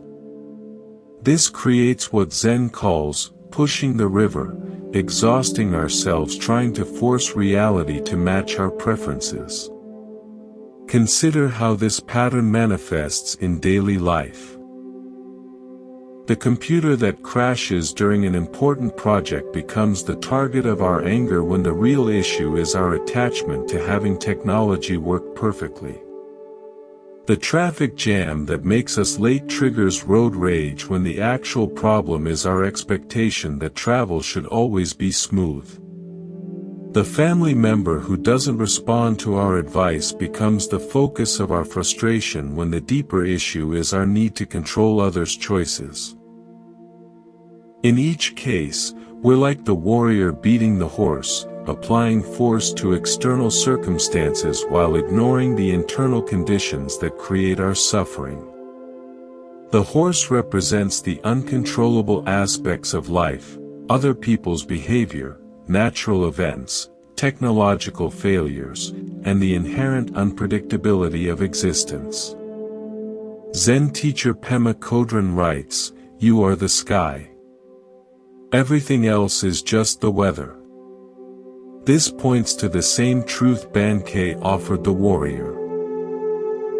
Instead of trying to control the weather of external circumstances, we can develop the spacious awareness that remains calm regardless of conditions. The real training involves learning to work with our own minds rather than trying to force compliance from the world around us. This doesn't mean becoming passive or accepting harmful situations, but rather approaching challenges from a place of inner stability rather than reactive frustration. Buddhist practice offers specific techniques for this internal training. Mindfulness meditation teaches us to observe our reactive patterns without being swept away by them. Loving kindness practice develops compassion for ourselves and others when things don't go as planned. Contemplation of impermanence helps us accept the changeable nature of all conditions. Tonight, as you encounter the inevitable frustrations of daily life, can you remember Bankei's teaching? When you find yourself wanting to beat the horse of difficult circumstances, can you pause and ask, what would it mean to train my own mind instead? Buddha's wisdom teaches us, hatred is never appeased by hatred in this world. By non-hatred alone is hatred appeased. This is a law eternal. The path to peace lies not in conquering external conditions, but in cultivating the inner qualities that remain stable regardless of what the world presents. Now, let's continue our journey with a story about maintaining inner balance regardless of external circumstances. This is the teaching of Master Hakuin and the power of, "Is that so?" Master Hakuin lived in a small village where he was deeply respected for his wisdom, compassion, and exemplary character. For decades, he had maintained a reputation as a pure and enlightened teacher, someone who had transcended ordinary human weaknesses and embodied the highest spiritual ideals. Villagers often brought their problems to him, seeking guidance and inspiration from his teachings and his impeccable way of life. In this same village lived a beautiful young woman whose family was well known and respected. When she became pregnant outside of marriage, her condition caused a scandal that rippled through the tight-knit community. Her parents were furious and demanded to know who was responsible for bringing such shame upon their family. At first, the young woman refused to reveal the father's identity. She was protecting someone she loved, someone whose reputation and future would be destroyed if the truth came out. But as her parents' anger intensified and the pressure became unbearable, she made a desperate decision. In a moment of panic and confusion, she pointed to the one person she thought could weather this storm better than her actual lover, the respected Master Hakuin.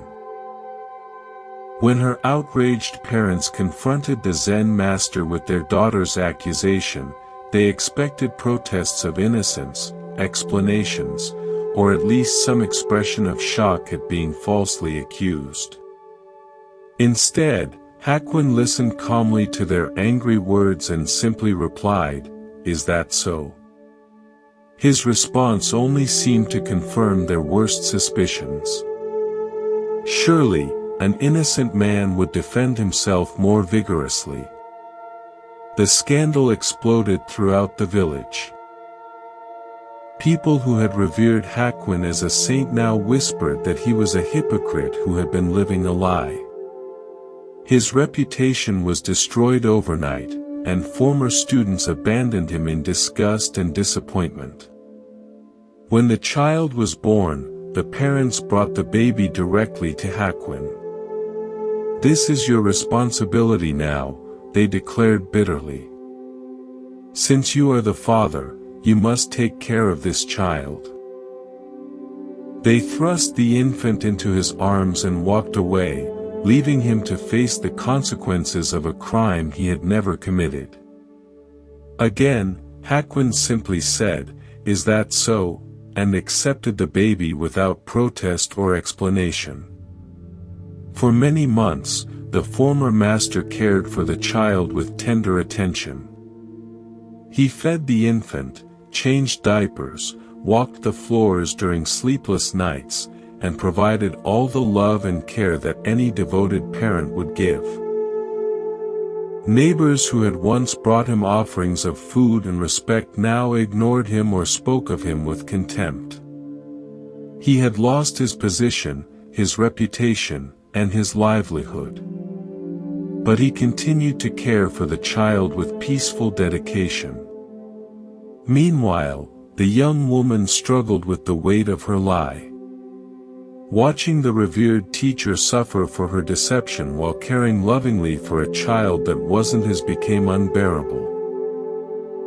The guilt consumed her until she could no longer live with what she had done. Finally, she confessed the truth to her parents. The real father was a young man in the village whom she had been trying to protect. Her parents were horrified to learn what they had done to an innocent man. They rushed to Hakuin's simple dwelling with profuse apologies.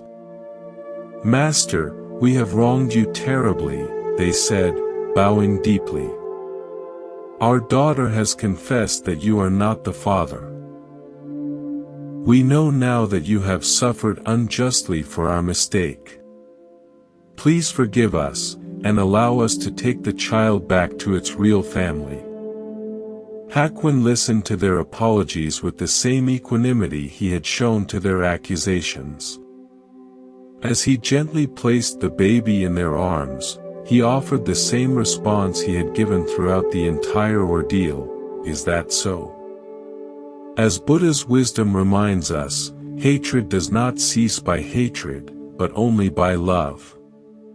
This is the eternal rule. What emerges from this story is the profound power of maintaining inner equilibrium regardless of how others perceive us or what circumstances life presents.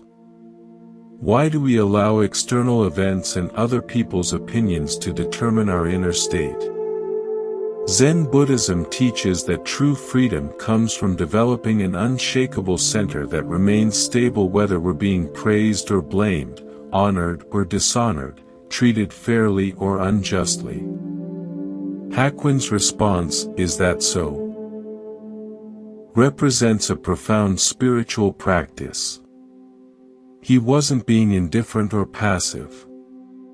He was demonstrating the ultimate non-attachment to reputation, status, and even justice itself.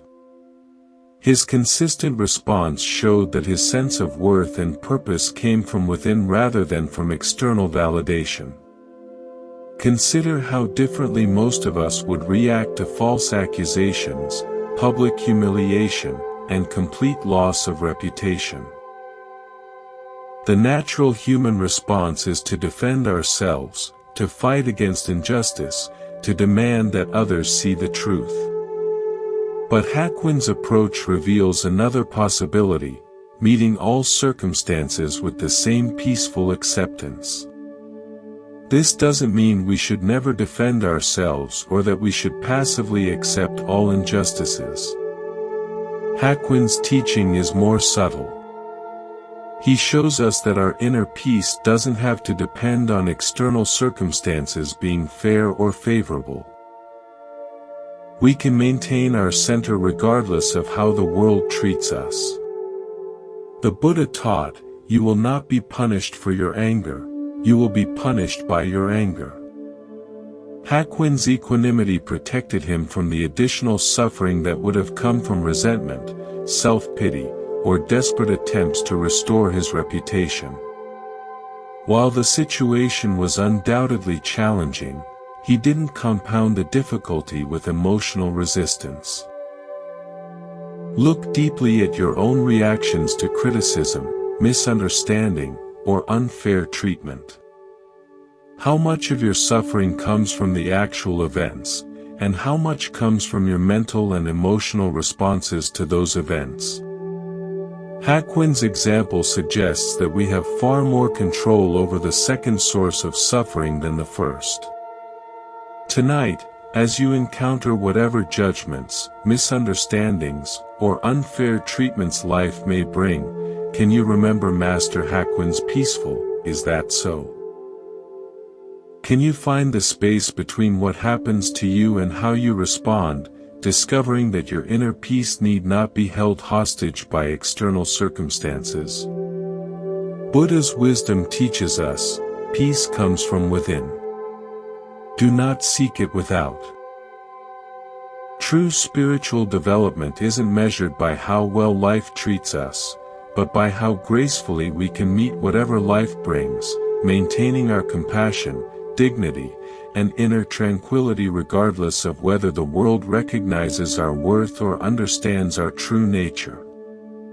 Now, let's explore a story about the paradoxical nature of spiritual seeing and the limits of conceptual understanding.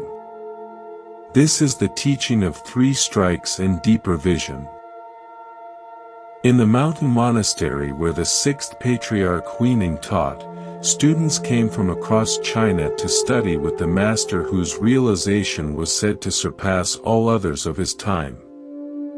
Among these seekers was a brilliant young monk named Shenhui, known for his sharp intellect and probing questions.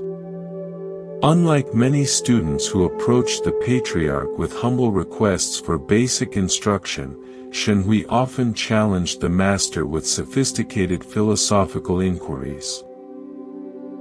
One afternoon, as golden sunlight streamed through the monastery windows and the air carried the peaceful sounds of monks going about their daily practice, Shenhui found the 6th Patriarch sitting quietly in the main hall.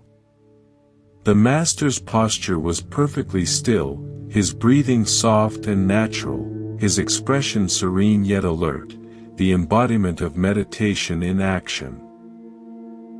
Seeing an opportunity to test his understanding against the master's realization, Shenhui approached with a question that had been forming in his mind during his own meditation practice. The nature of perception during spiritual practice had become a source of great curiosity and confusion for him. "Venerable Master," Shenhui said, bowing respectfully but speaking with the confidence of someone who believed his question particularly insightful, "when you sit in meditation, do you see or not?" To Shenhui, this seemed like a perfectly reasonable inquiry into the mechanics of enlightened awareness. Did awakened consciousness involve special kinds of seeing? Did meditation reveal mystical visions or higher perceptions unavailable to ordinary minds? Or did true realization transcend seeing altogether, existing in some pure state beyond sensory experience? What he received in response was completely unexpected. Without warning, the 6th Patriarch picked up his wooden teaching stick and struck Shenhui 3 times in rapid succession, not gently, but with enough force that the blows stung sharply and left the young monk both physically uncomfortable and mentally bewildered. "When I hit you," the Patriarch asked with the same calm tone one might use to discuss the weather, "does it hurt or not?" Shenhui rubbed his smarting shoulders, his mind racing to understand what had just occurred. The question seemed simple enough, yet something about the context made him suspect that a straightforward answer might be inadequate. The physical sensation was undeniable, yet the spiritual implications felt complex. "It both does and does not hurt," he replied carefully, intuiting that the master was pointing towards some paradox beyond ordinary logic. "I both see and do not see," the 6th Patriarch responded, his words carrying the weight of direct experience rather than philosophical speculation. But Shenhui's intellect wasn't satisfied with paradox. He needed to understand the mechanics, to categorize and explain this teaching in terms his conceptual mind could grasp. "How can you both see and not see?" he pressed, genuine confusion evident in his voice. "That seems contradictory. Either you see during meditation or you don't. How can both be true simultaneously?" The patriarch's response came with the patience of someone who had spent decades helping students move beyond the limitations of dualistic thinking.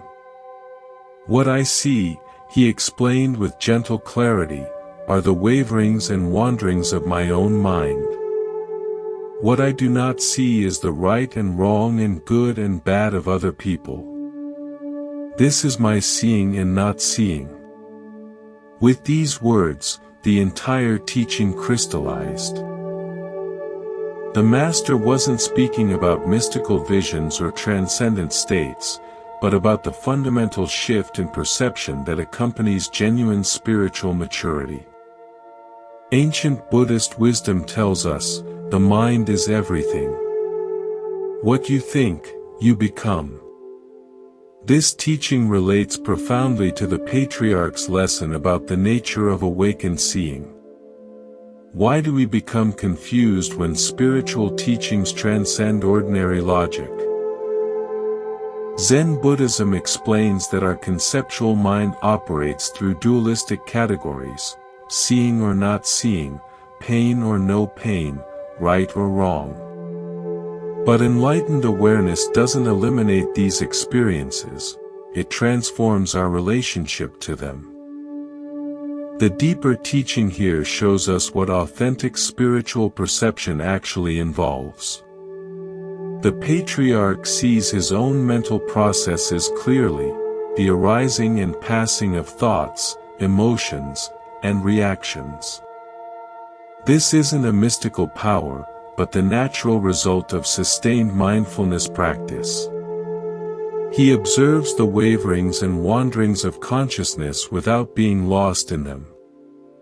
Simultaneously, he doesn't see in the judgmental sense, imposing categories of right and wrong, good and bad onto others' behavior. This non-seeing isn't ignorance, but wisdom, recognizing that such judgments often say more about the observer than the observed. Look deeply at your own patterns of perception. How much of what you think you see in others actually reflects your own mental projections? When someone irritates you, are you seeing their actual behavior clearly, or are you seeing your own triggers and reactions? When someone impresses you, are you recognizing their genuine qualities, or are you seeing your own desires for approval or achievement? This ancient wisdom illuminates the difference between reactive perception and clear seeing. Reactive perception involves our past conditioning, our emotional needs, our judgmental habits. Clear seeing involves awareness that recognizes its own processes while remaining open to what's actually present. Zen Master Dogen taught, "To study the Buddha way is to study the self. To study the self is to forget the self." This teaching points to the same insight the Patriarch offered. True seeing involves turning attention toward our own mental processes rather than fixating on external judgments and evaluations. The 3 strikes Shenhui received weren't punishment, but skillful teaching. Physical pain that both does and does not hurt points toward the mystery of conscious experience itself. Pain arises in awareness, is felt fully, yet doesn't define or limit the awareness that experiences it. Similarly, thoughts and emotions arise in consciousness without contaminating its essential clarity. Consider how this teaching might transform your daily experience. Instead of constantly evaluating others' behavior, finding fault, making comparisons, generating opinions, what if you turn that same attention toward observing your own mental reactions? What patterns would you discover in the wanderings and waverings of your own mind? This doesn't mean we become passive or lose our capacity for discernment. Rather, we develop the ability to respond from clarity rather than reactivity. When we see our own judgmental tendencies clearly, we naturally become less caught in them. When we observe our mental projections, we're less likely to mistake them for objective reality. In Zen practice, we cultivate what's called mirror mind. Awareness that reflects whatever arises without being stained or changed by it. This mirror sees everything clearly while maintaining its essential emptiness and openness. Tonight, as you notice your mind categorizing and judging the experiences of your day, can you remember the patriarch's teaching? Can you turn your attention toward the seer rather than constantly evaluating what is seen?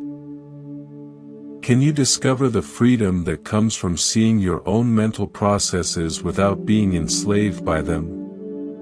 Buddha spoke of this when he said, "You yourself, as much as anybody in the entire universe, deserve your love and affection." By learning to see our own mental patterns with compassion rather than judgment, we develop the clarity to see others with equal kindness and understanding. Now, let's continue on our journey with a story about discovering the source of true freedom. This is the tale of the student and the master's heart. In a peaceful monastery garden where cherry blossoms drifted like snow, a young student approached his teacher during evening meditation. The master sat beneath an ancient maple tree, twilight painting the sky in soft purples and golds. This student had been practicing earnestly for years, yet lately questions had been arising that reached deeper than formal instruction. Taking a seat beside his teacher, the student gathered courage to voice what had been troubling him. "Master," he began quietly, "when I was young, I had a deep desire for my family and loved ones to be proud of me. I wanted to excel in studies, to accomplish things that would make them beam with joy. Were you ever the same way?" The master turned his gentle gaze toward the student, seeing in the young man's eyes the same earnest longing that had once driven his own seeking. After contemplative silence, he replied simply, "Yes, I was very much the same." The student felt relief at this admission. "Why did you desire their pride so intensely?" he asked. "What was driving that need for approval?" The master smiled with tender recognition. "I wanted them to feel they had more reason to love and accept me," he said thoughtfully. "If I could make them proud, surely their love would be secure and abundant. But the reason I desired this went even deeper." The student leaned closer, sensing they were approaching something essential. "I sought their love so desperately," the master continued, "because I, in turn, would feel I had sufficient reason to love and accept myself. I was seeking permission from others to feel good about who I was. Their approval would be evidence of my worthiness even to myself. That was what lay at the root of all my striving." The master paused, watching the first stars appear. "But then one day, I awakened to a revolutionary possibility. I realized I could ask myself a different question. What if I could bypass all external validation and simply learn to love and accept myself unconditionally? What if I didn't require anyone else's approval to feel genuinely good about my existence?" The student felt something shift in his chest as these words settled. I imagined what it would be like if my happiness no longer depended on outer circumstances, on whether people approved or disapproved of my choices. What if my sense of worth could be as constant as my own heartbeat, independent of any external validation? The student could feel his teacher's words pointing toward a freedom he had never considered. And that realization began your quest for self-realization. Exactly, the master nodded. That was when my true spiritual journey began. Not with seeking something outside myself, but with discovering what was already complete within. After contemplative silence, the student asked, "And did you never again desire their pride? Did that longing completely disappear?" The master chuckled softly. "Oh, my ego certainly continued to desire approval. Conditioned patterns don't vanish overnight. But something fundamental had shifted in my relationship to those desires. I no longer completely identified with my ego as I had before." He gestured toward the darkening garden where fireflies had begun their dance. "I learned to see those approval-seeking thoughts as passing phenomena, like these fireflies appearing and disappearing. I could observe them with interest and compassion, but I no longer gave them power to determine my worth." "So, you still cared what others thought?" the student asked. "I respected their opinions and honored their perspectives," the master replied. "But I no longer gave them so much weight. Their approval became like weather, sometimes pleasant, sometimes not, but no longer the determining factor in whether I felt at peace with myself." The master's face radiated quiet joy. "And never had I felt so free as when I finally released myself in this way. It was like discovering I had been carrying invisible chains for decades, and suddenly they fell away. The love I had been seeking outside was revealed to have been within me all along." Buddha's wisdom reminds us, if you truly loved yourself, you would never hurt yourself with destructive thoughts, actions, or choices. This teaching points to the heart of the master's discovery. Most suffering stems from the mistaken belief that we must earn the right to love ourselves through external achievements or approval. Here we discover one of the most revolutionary insights available: self-love is not a reward to be earned, but our natural birthright to be claimed. We are born complete and worthy not because of what we accomplish, but simply because we exist. Why do we find unconditional self-love so difficult?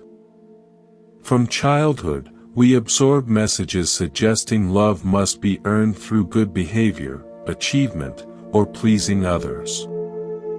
We learn to treat ourselves the way we were treated, often with criticism and conditions.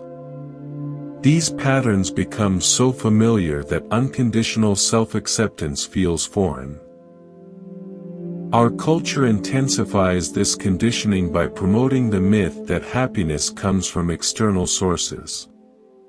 Each message reinforces the delusion that we are incomplete as we are. Consider how much mental energy goes toward managing others' opinions. How often do you modify authentic expression to gain approval? How much self-worth depends on external feedback rather than internal recognition of inherent value? When we love ourselves unconditionally, we create a foundation of fulfillment that allows us to enjoy others' affection without depending on it. We can receive compliments with gratitude rather than desperate hunger, and handle criticism without devastation because our core worth remains untouched. The Buddha said, "You can search throughout the entire universe for someone more deserving of your love and affection than you are yourself, and that person is not to be found anywhere. You yourself deserve your love and affection. This isn't narcissism, it's recognition of fundamental truth about consciousness itself.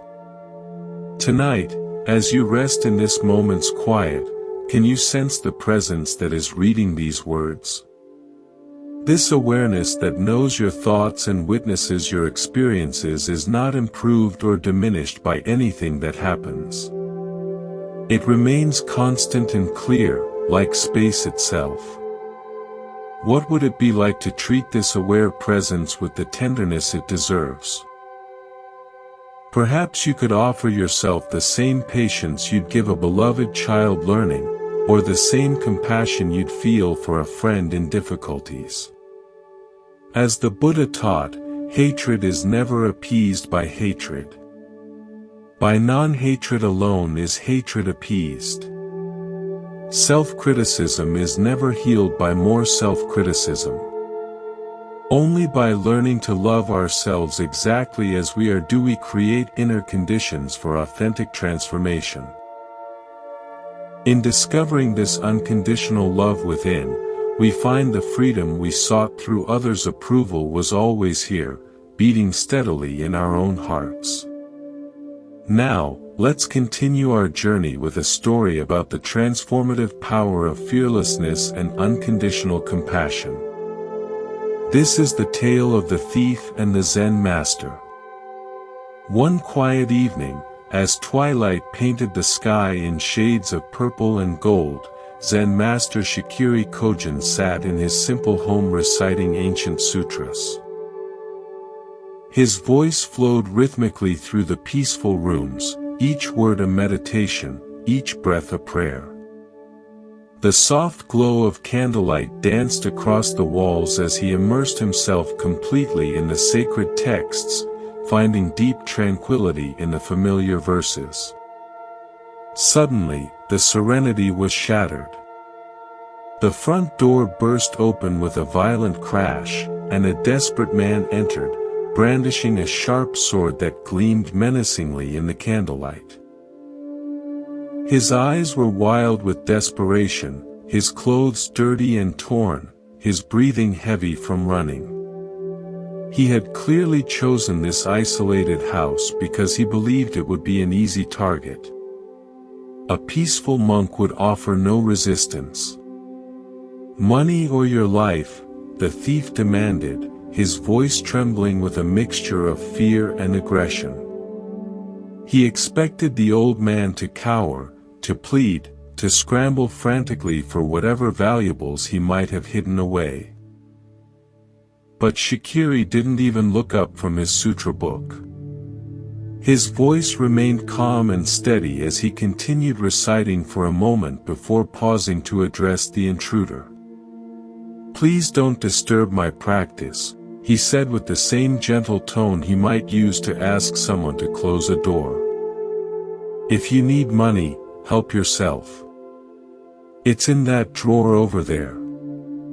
He gestured casually toward a simple wooden chest, then immediately returned to his recitation as if nothing unusual had occurred. The thief stood frozen, his sword still raised, completely bewildered. In all his years of stealing, he had never encountered such a reaction. No fear, no pleading, no anger, just matter-of-fact helpfulness, as if he were a neighbor who had stopped by to borrow something. Shaking his head in confusion but proceeding with his business, the thief moved to the indicated drawer and began gathering the coins and small valuables he found there. The soft sound of the master's voice continued behind him, reciting sacred words as peacefully as if he were alone.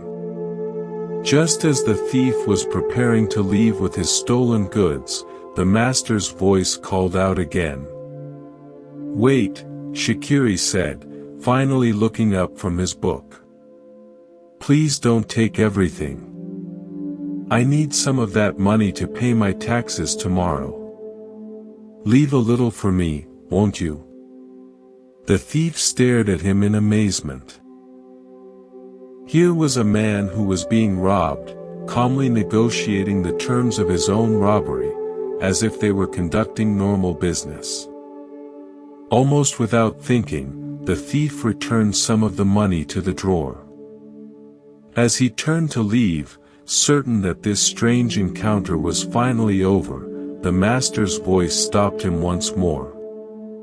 "You took my money," Shikiri called out, his tone carrying a note of reproach, "and you didn't even thank me. That's quite rude, don't you think?"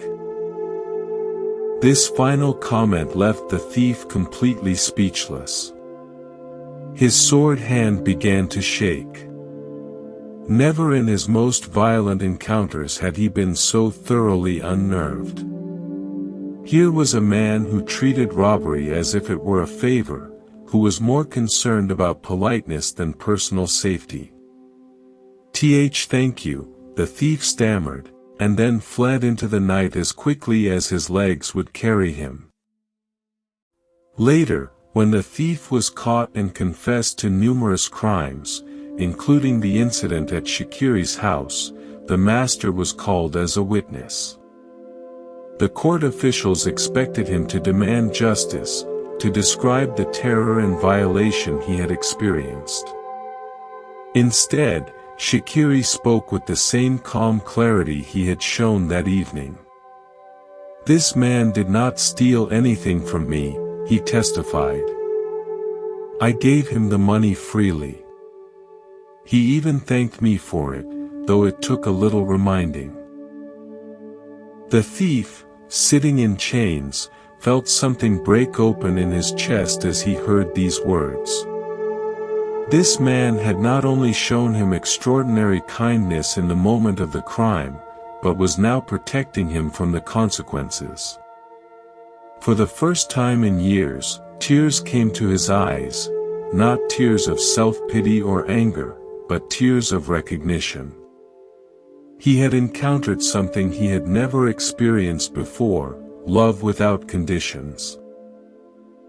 Upon his release from prison, the former thief sought out the master and begged to become his student.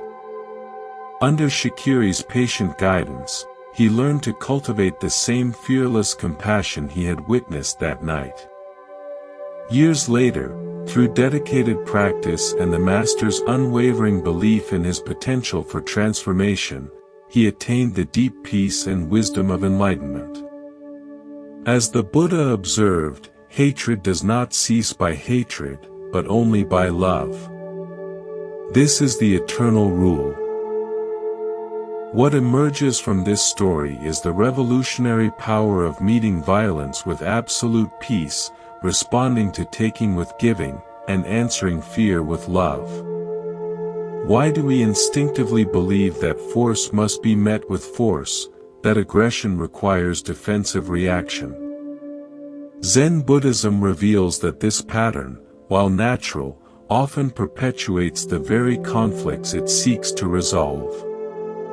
When we respond to hostility with hostility, we simply escalate the cycle of suffering. But when we respond with genuine compassion, not passive submission, but active love, we create space for transformation that wouldn't otherwise exist. Look deeply at your own experience. When someone approaches you with anger, criticism, or demand, what is your automatic response? Most of us immediately mobilize our defenses, preparing to protect ourselves through counterattack or withdrawal. But notice what happens in your body and mind during these defensive reactions. Does the tension decrease or increase? Does the conflict resolve or intensify? Shikiri's response demonstrates what Zen calls skillful means, acting from wisdom rather than reflex. His fearlessness didn't come from being unaware of danger, but from understanding something profound about the nature of reality. He recognized that the thief's aggression arose from desperation and suffering, not from inherent evil. By refusing to see him as an enemy, Shikiri created the possibility for the thief to see himself differently. In Zen practice, we cultivate what might be called the courage of defenselessness. This doesn't mean being naive about genuine danger or allowing ourselves to be harmed unnecessarily. Rather, it means developing the confidence to respond to difficult situations from our highest wisdom rather than our most primitive instincts. The Buddha taught, in the end, just three things matter: how well we have lived, how well we have loved, how well we have learned to let go. Shikiri embodied all three in his encounter with the thief. He lived from complete presence, loved without conditions, and let go of any attachment to his possessions or even his personal safety. Consider the people in your life who challenge you: the difficult colleague, the critical family member, the aggressive driver in traffic. What would it mean to meet their energy with the same kind of fearless compassion Shikiri showed?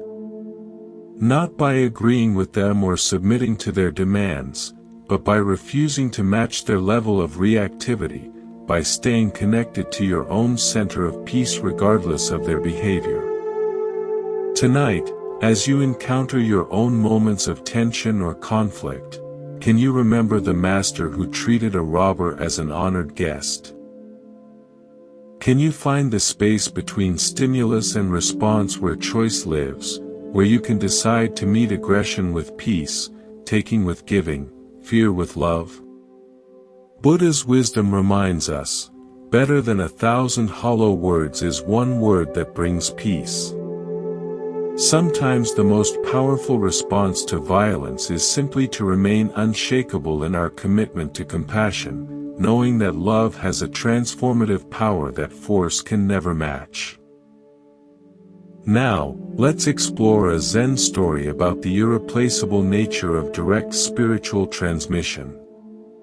This is the tale of Bankei and the messenger. In the bustling capital city where merchants haggled in crowded marketplaces and scholars debated in tea houses, the renowned Zen master Bankei had completed another period of teaching at one of the great temples. Known throughout the region for his profound insight and ability to point students directly toward their Buddha nature, Bankei maintained a simple practice of traveling between temples, offering instruction wherever sincere students gathered. As the master prepared to depart for his next destination, carefully folding his few possessions into a traveling bundle, a well-dressed gentleman approached him with urgent politeness. The man's fine silk robes and careful manner suggested someone accustomed to moving in aristocratic circles, likely a retainer or aide to one of the noble families that supported the temple. "Venerable Master," the gentleman said, bowing deeply, "I come with a request from the Baron, a man of great learning and sincere interest in your teachings. He has heard of your wisdom and wishes desperately to meet with you personally, but urgent matters have detained him today. Would you consider postponing your departure by one day so that he might have the honor of studying with you tomorrow?" Bankei, despite his eagerness to reach the next temple where students awaited him, recognized the genuine need in the request. The path of a teacher required flexibility and compassion even when inconvenient. "Of course," he replied simply. "I shall remain one more day." The master unpacked his bundle and settled back into the temple quarters, spending the evening in quiet meditation and preparation for what he anticipated would be a meaningful encounter with a sincere seeker. He had met many nobles over the years who approached Zen with genuine humility despite their worldly status, and he looked forward to offering whatever guidance might be helpful. The next morning arrived with clear skies and the sound of temple bells calling the community to meditation. Bankei waited in his designated meeting room as the appointed time approached, but instead of the Baron himself, the same well-dressed gentleman appeared again, this time with obvious embarrassment written across his features. "Master," the man began, his voice heavy with apology, "I bring regrettable news. The Baron was called away on urgent business that could not be delayed, matters of state that demanded his immediate attention. However, he has not forgotten his desire for your teaching. He has asked me to serve as his representative, to receive your instruction on his behalf, and carry your wisdom back to him faithfully." The gentleman paused, clearly hoping this arrangement would prove acceptable. The Baron's specific question concerns the nature of mind itself. He wishes to understand, what is the true nature of consciousness, and how can one realize it directly? If you would share your teaching on this matter, I promise to convey every word exactly as you speak it. Bankei listened to this request with gentle attention, his expression remaining calm and compassionate. When the gentleman finished speaking, the master sat quietly for a moment, as if considering not just the question, but the entire situation, the absent seeker, the well-intentioned messenger, and the profound impossibility of what was being asked. Finally, Bankei spoke with characteristic simplicity and directness. "This matter of Zen is difficult to convey even through direct question and answer between teacher and student meeting face to face. It becomes all the more difficult, indeed impossible, to transmit through a messenger, no matter how sincere or capable that messenger might be." Having delivered this response, the master said nothing more. He simply sat in silence, embodying the very teaching he had just articulated. The gentleman waited, perhaps expecting elaboration or alternative suggestions, but none came. Eventually, finding himself speechless and somewhat confused, the gentleman bowed politely and withdrew from the temple. The Buddha once said, "Be a lamp unto yourself." This profound truth reveals itself in Bankei's gentle but firm refusal to reduce Zen wisdom to a message that could be carried by proxy. Spiritual awakening cannot be transmitted secondhand because it is not information but transformation. Why do we often approach spiritual learning as if it were academic knowledge that can be collected and conveyed through intermediaries? Zen Buddhism teaches that awakening is not a concept to be understood but a reality to be directly experienced. Like the taste of water to someone who is thirsty, it cannot be adequately described, it must be experienced firsthand. The Baron's question about the nature of consciousness reveals our typical approach to spiritual inquiry. We want to understand awareness intellectually, to grasp it conceptually, to possess it as knowledge. But consciousness cannot be made into an object of study because it is the very subject doing the studying. It's like trying to see your own eyes without a mirror. The seeing itself is what you are trying to see. Consider how often throughout your day you might approach spiritual wisdom as information to be collected rather than truth to be embodied. We read books about meditation instead of meditating. We study descriptions of enlightenment instead of investigating our present experience. We seek answers about the nature of mind instead of directly examining what we call mind right now.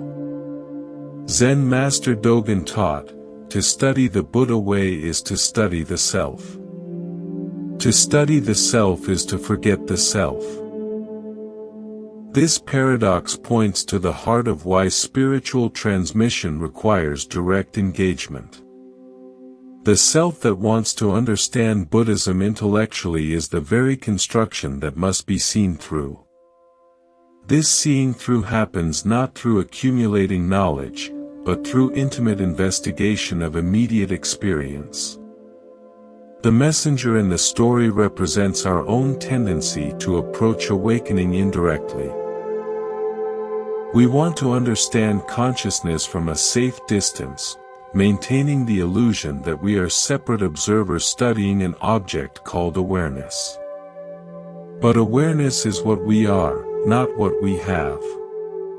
It cannot be possessed, understood, or transmitted because we are expressions of it. Bankai's silence after his brief explanation was itself a teaching. In Zen, silence often conveys what words cannot. The gaps between thoughts, the space between breaths, the awareness in which all experiences arise. These cannot be captured in language, but can be directly recognized when we stop trying to grasp them conceptually. This doesn't mean spiritual teaching is impossible or that teachers serve no purpose. Rather, it means that authentic teaching points students toward their own direct experience rather than providing second-hand descriptions of someone else's realization. The teacher's role is not to deliver enlightenment, but to create conditions where students might recognize what they already are. Tonight, as you experience the simple fact of being conscious, aware of these words, aware of your body, aware of the space in which thoughts and sensations appear, can you investigate this awareness directly rather than through concepts? Can you be present to your experience rather than trying to understand it through someone else's descriptions? As the Buddha taught, work out your own salvation with diligence. The path to freedom cannot be walked by proxy. It requires your own feet, your own breath, your own willingness to look directly at what you have always been but perhaps never clearly seen. Now, let's turn to a tale of a young monk who believed he had failed in his spiritual journey. This is the story of the Golden Wake. At a peaceful monastery overlooking a serene mountain lake, a young student sat dejected on the temple steps as the sun began its descent toward the water. His shoulders sagged with the weight of disappointment, and his eyes reflected the heaviness in his heart. For months, he had struggled with his studies, unable to grasp the profound teachings that seemed to come so naturally to his fellow monks. "The boat is coming to take me home because I have failed in my studies here at the monastery," he said to his teacher, who had quietly approached and sat beside him. "What can I say to my family? They sent me here with such hope, believing I would return as a learned monk who could guide others on the path." The old teacher gazed out at the lake where a small wooden boat was making its way slowly across the still water. The setting sun painted everything in shades of gold and amber. "Say that you did your best, and that is as much as anyone can do," he answered gently, his voice carrying the wisdom of many years. "But I wanted to be a famous monk and teach others," the boy replied, his voice thick with disappointment. "I dreamed of leading meditation sessions, of having students seek my guidance, of making a real difference in the world." "You can," the teacher said simply. "How?" asked the sad boy, looking at his teacher with confusion. "I couldn't even memorize the basic sutras. I fell asleep during meditation. I failed at everything that matters." The teacher smiled and pointed toward the water. "Live from your heart. I will show you. Do you see that boat making its way across the lake with the sun setting behind it?" "Yes," the boy replied, following his teacher's gaze. Do you see its wake spreading across the lake? See how the boat looks like the apex of a golden triangle as the wake fans out from its bow. The boy squinted, trying to see what his teacher described. Sort of, he said. Squint, said the teacher patiently. That boat is you. As you leave the monastery, the lake is your life. The wake is the effect that you will have on the world. Each ripple triggers another ripple, which triggers another. By constantly striving to live as wise and loving a life as you can teach the path of love to everyone you meet simply by being yourself. A few of these people will pass on your good example to others. Thus, the expanding golden wake of good works begets other good works. Most important, notice how each ripple catches the sun and bounces its light back to heaven.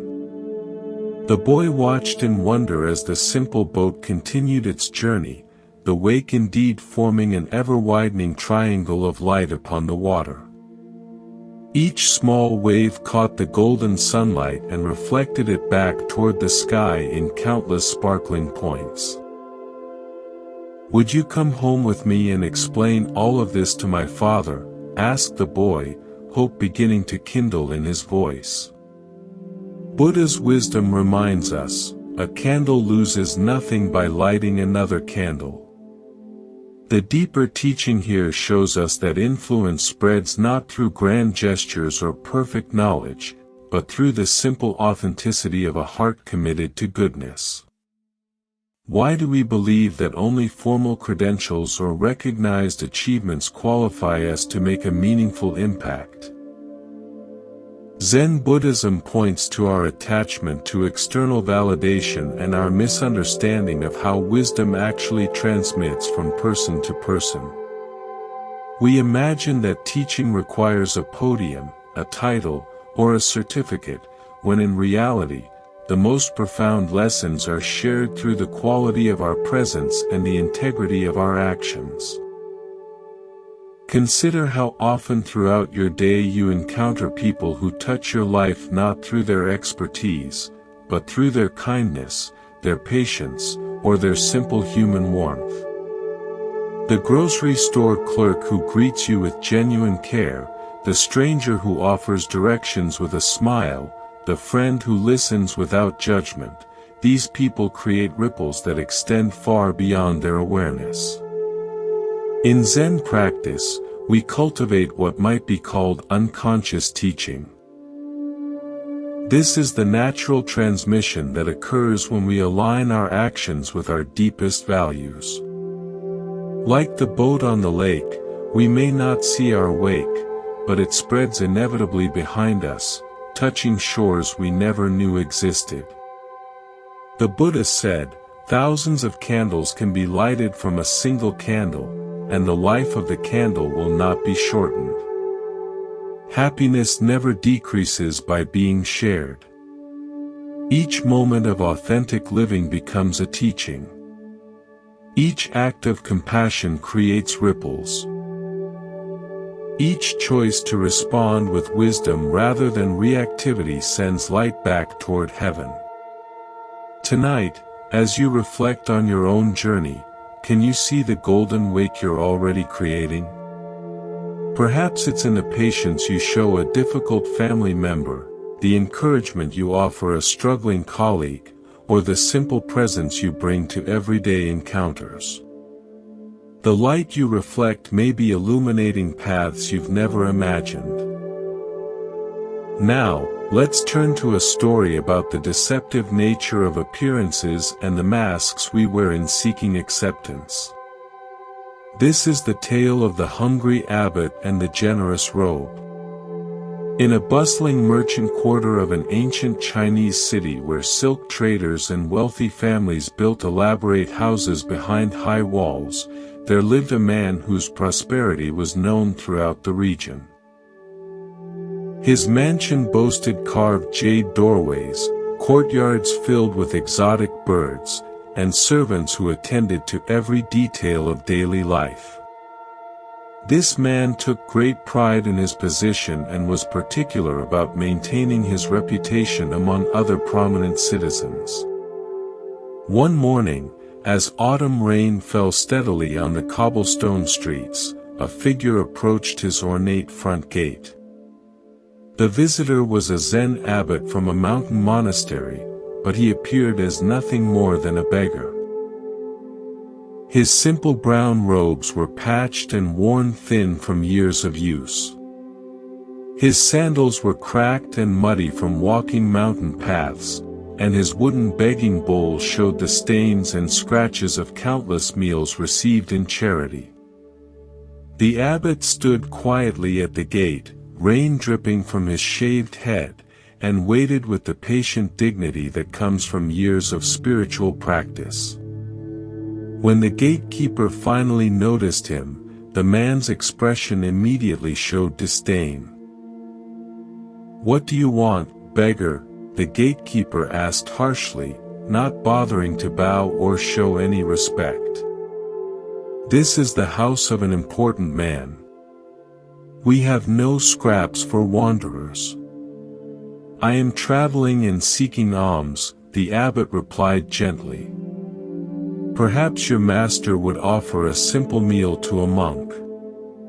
The gatekeeper looked him up and down with obvious contempt.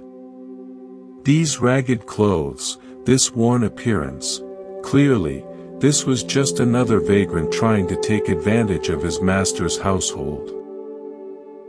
"Be gone," he commanded. "My master does not waste food on beggars. Seek your charity elsewhere." The abbot accepted this rejection without anger or argument. He simply bowed, turned, and walked back into the rain, his empty bowl tucked beneath his arm. Several hours later, as the afternoon sun broke through the clouds, the same figure returned to the same gate. But now everything had changed. The abbot wore his formal ceremonial robes. Rich golden silk embroidered with intricate patterns, a magnificent purple sash across his shoulders, and prayer beads carved from precious wood. His bearing remained humble, but his appearance now spoke unmistakably of high spiritual rank and monastery wealth. This time, when the gatekeeper saw him approaching, his entire demeanor transformed. "Welcome, honored master," he exclaimed, bowing deeply. Please enter. My master will be so pleased to receive such a distinguished visitor." The rich man himself hurried out to greet the abbot personally, offering elaborate bows and flowery words of welcome. "Venerable sir, what an honor for our humble household. You must join us for our finest meal. Please allow us to serve you."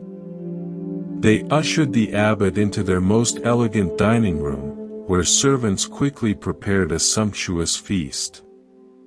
Delicate fish, perfectly seasoned vegetables, fragrant rice, and sweet desserts filled the low table. The rich man sat opposite the abbot, beaming with pride at his ability to host such an important religious figure. As the first course was served, the abbot did something completely unexpected. Instead of eating, he carefully removed his beautiful ceremonial robe and folded it with great attention. Then, with deliberate precision, he placed the folded robe directly in front of the feast as if it were the honored guest. Standing up with quiet dignity, the abbot spoke clearly so all present could hear, "This meal is not for me. It is for the robe." Without another word, he walked out of the house, leaving behind both the magnificent feast and the rich man's stunned realization of his own superficial judgment. Buddha's wisdom reminds us, Judge not by appearances. A rich heart may be under a poor coat. Here we discover how our fixation on external appearances creates barriers to genuine human connection and spiritual understanding. Why do we judge others so quickly based on their clothing, status symbols, or outward presentation? Zen Buddhism points to our conditioned mind's habit of creating categories and hierarchies based on surface appearances. This mental shortcut allows us to feel we understand people without the more challenging work of seeing their true nature. The rich man's household represents a pattern we all recognize in ourselves. How differently do we treat the well-dressed stranger versus the poorly dressed one? How does our attention change when someone mentions their impressive job title versus their humble occupation? How does our respect shift when we learn someone's wealth or poverty? This ancient wisdom illuminates our tendency to project worth onto external symbols rather than recognizing the inherent dignity of every person. The abbot remained exactly the same person in both encounters. His wisdom, compassion, and spiritual realization unchanged by his clothing. Yet the household's treatment of him transformed completely based solely on appearances. Look deeply at your own patterns of judgment. Perhaps you find yourself making assumptions about people in expensive cars versus old vehicles, designer clothes versus thrift store finds, prestigious addresses versus modest neighborhoods. Each of these judgments reveals how we've been conditioned to equate external appearance with internal worth. The story points us toward a fundamental question about authenticity. If we receive different treatment based on our presentation, which version of ourselves is real? Are we the person in casual clothes running errands, or the person dressed professionally for important meetings? Are we the one seeking help, or the one offering it? In Zen practice, we cultivate what's called original face, the authentic self that exists beneath all roles, costumes, and presentations. This original face doesn't change whether we're wearing rags or ceremonial robes, whether others treat us with respect or dismissal. A Zen master taught, "Your original face is not born and does not die." This teaching invites us to recognize that our essential nature, our capacity for awareness, love, and wisdom, remains constant regardless of how others perceive us or how we present ourselves to the world. The abbot's teaching was not just for the rich man, but for all of us who might witness his story. By feeding the robe instead of himself, he revealed how often we relate to people's personas rather than their essence. We honor the title, the clothing, the symbols of status while missing the actual human being present before us. Consider how this insight might transform your daily interactions. The server at your restaurant, the clerk at the store, the person asking for directions, each carries the same essential dignity as the most honored guest. The challenge is seeing past the uniforms, the circumstances, the social roles to the original face beneath. This doesn't mean we ignore practical realities or social conventions, but that we hold them more lightly. We can acknowledge someone's professional role while remembering their fundamental humanity. We can dress appropriately for occasions while knowing our worth doesn't depend on our wardrobe. Tonight, as you consider the various roles and presentations you inhabit throughout the day, can you sense the unchanging awareness that witnesses all these temporary costumes? Can you feel the original face that remains constant whether others see you as important or invisible? The Buddha said, "Better than 1,000 hollow words is one word that brings peace." The abbot's silent gesture spoke more powerfully than lengthy sermons about equality and compassion. By walking away from the feast prepared for his appearance rather than his essence, he offered a teaching that continues to resonate across centuries. Now, let's turn to a tale about the courage to trust life's current. This is the story of the Crystal River. In the depths of a great crystal river, where water flowed clear as mountain air, there lived an entire village of small creatures. The river's current moved above them like a gentle breath, carrying the wisdom of countless springs and distant seas. Young and old, rich and poor, all made their home along the sandy bottom, each creature grasping tightly to stones, branches, and roots. For generations, clinging had been their way of survival. Every creature learned from birth to wrap their appendages around river rocks and fallen wood. "Hold on," the elders would say. "The current is dangerous. It will sweep you away to places unknown. Safety lies in staying exactly where you are." But one small creature grew weary of this endless grasping. Day after day, he watched the current flow overhead, seeing how it moved with such purpose and grace. While his neighbors complained about the effort required to maintain their grip, he found himself wondering what it might feel like to trust that flowing water. "I am tired of clinging," he announced one morning. "Though I cannot see where it leads, I trust that the current knows its destination.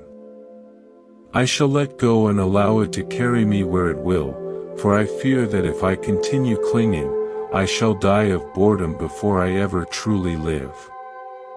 The other creatures gasped in horror. "Fool," they cried.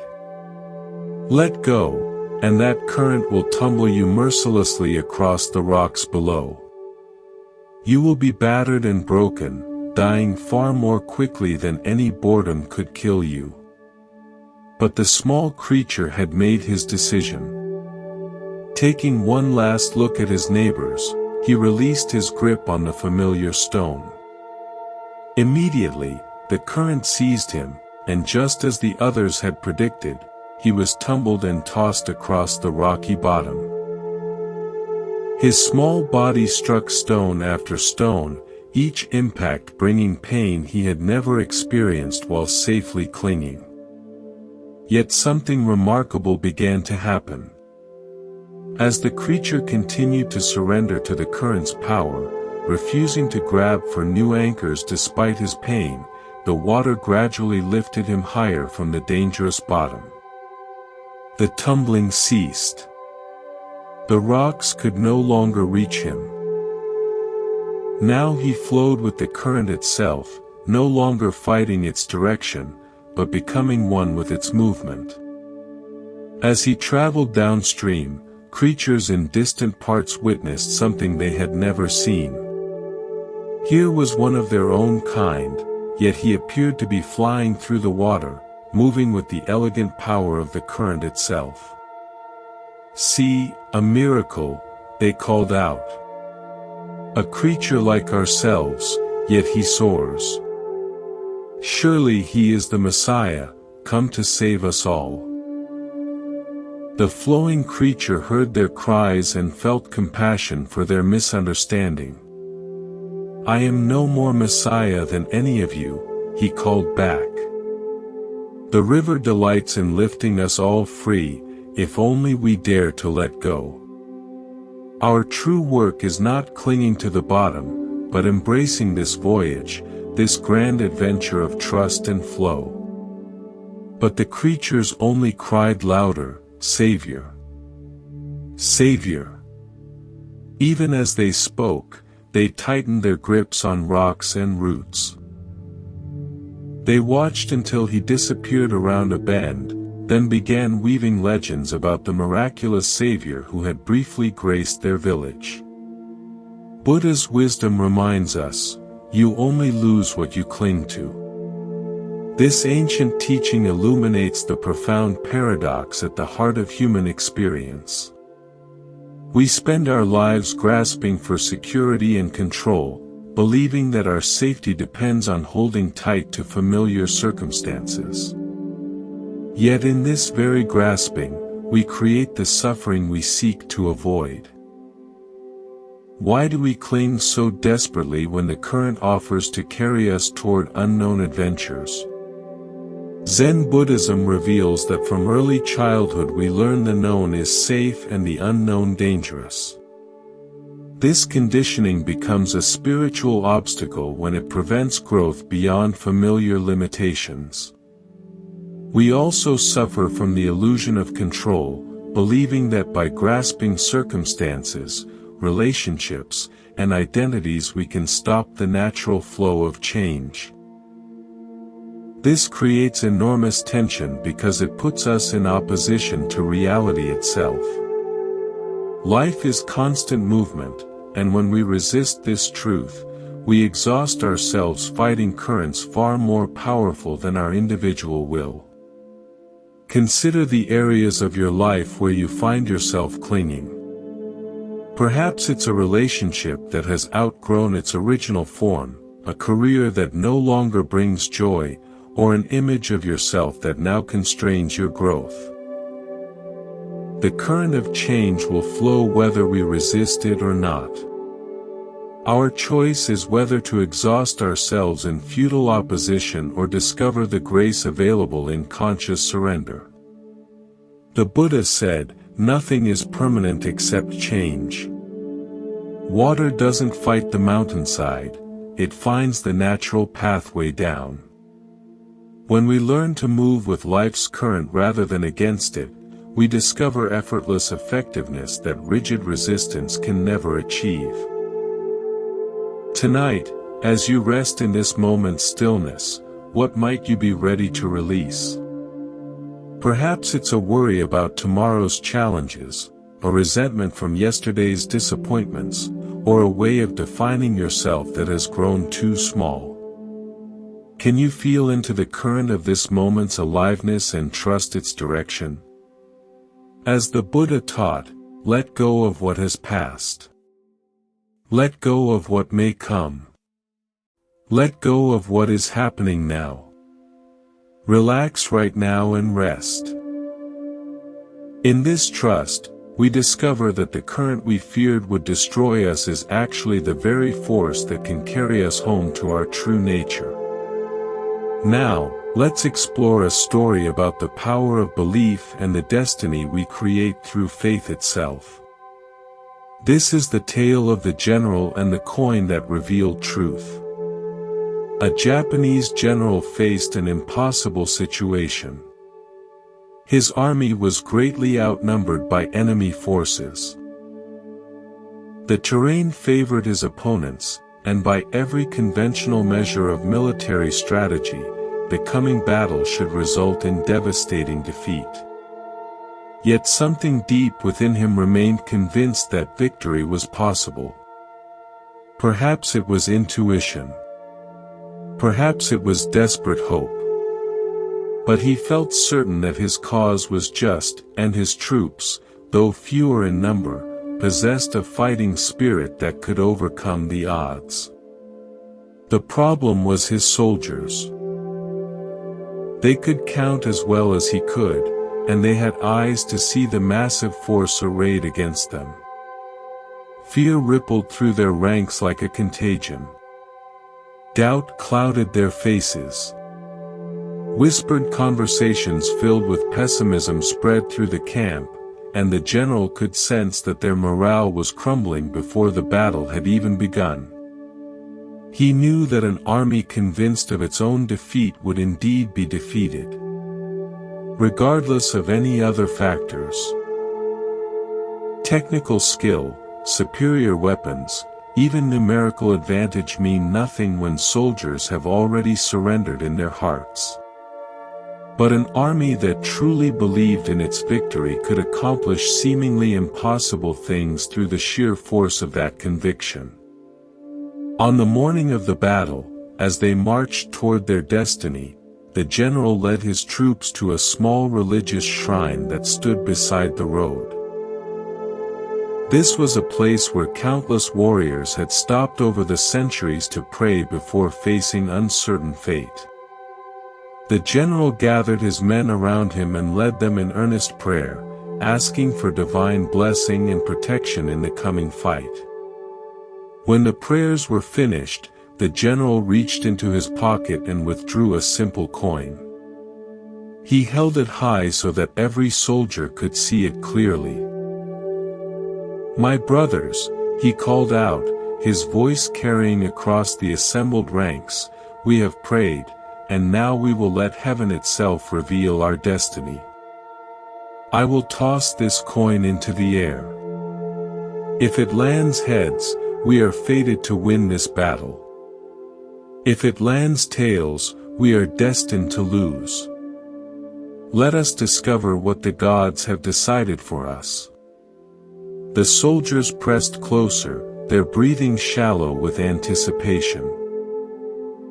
Everything seemed to depend on this single moment, this one flip of metal spinning through the morning air.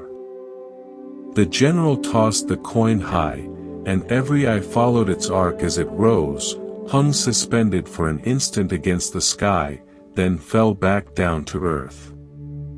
The coin landed and lay still in the dust. It was heads. A cheer erupted from the troops that could probably be heard for miles. Soldiers who had been grim and fearful moments before now laughed with joy and embraced each other with renewed confidence.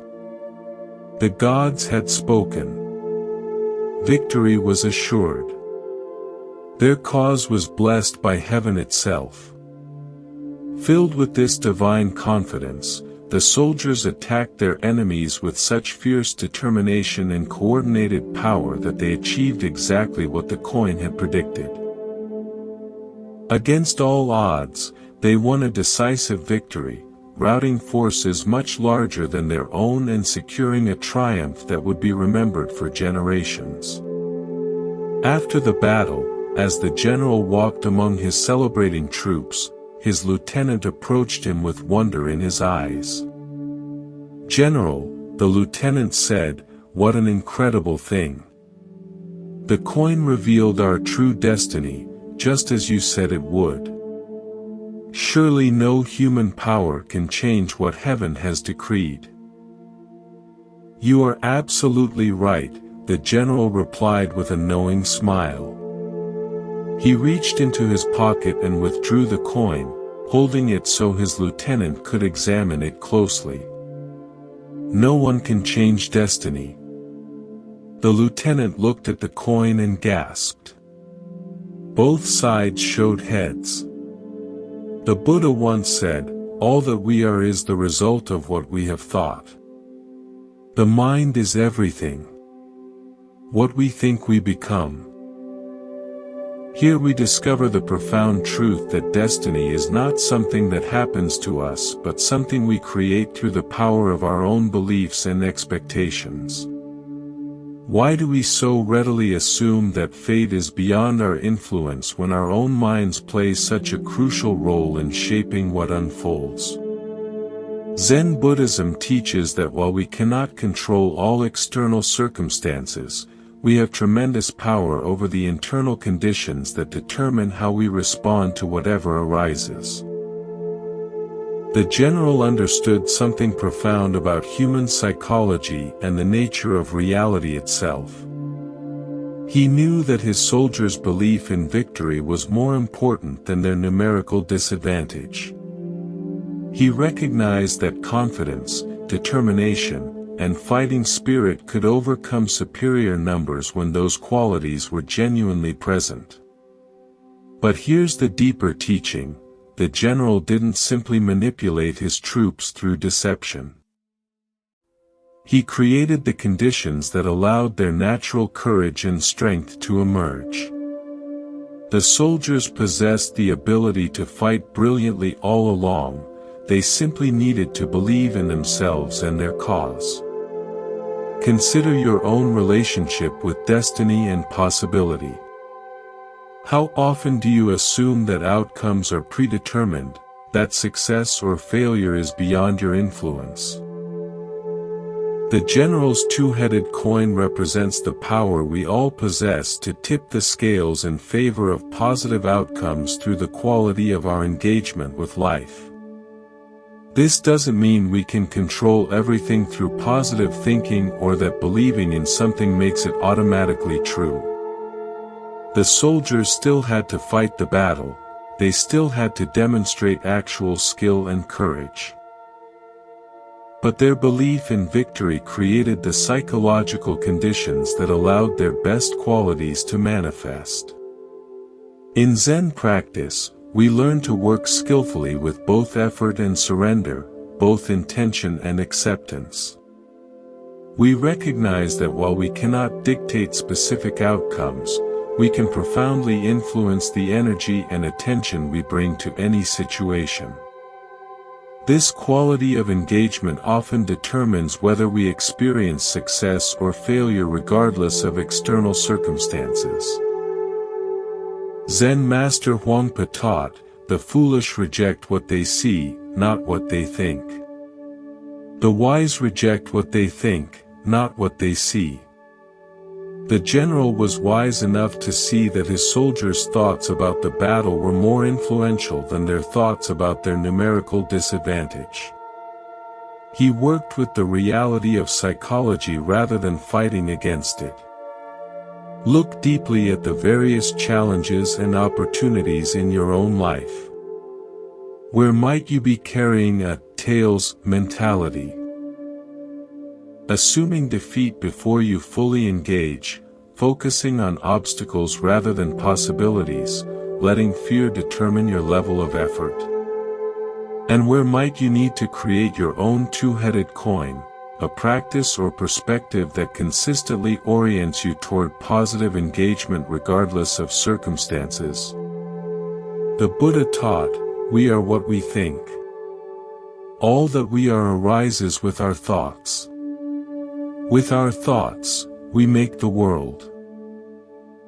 This isn't magical thinking, but recognition of the creative power of consciousness itself. When we approach situations with genuine confidence, clarity, and commitment, we often discover capabilities we didn't know we possessed. Tonight, as you consider the battles you're facing and the outcomes you're hoping for, can you find your own version of the general's wisdom? Can you create internal conditions that support your highest possibilities rather than your deepest fears? Can you recognize that while you cannot control destiny, you have profound influence over the beliefs and attitudes that shape how destiny unfolds through you? Buddha's wisdom reminds us, thousands of candles can be lighted from a single candle, and the life of the candle will not be shortened. Happiness never decreases by being shared. The general's confidence lit the flame of belief in every soldier's heart.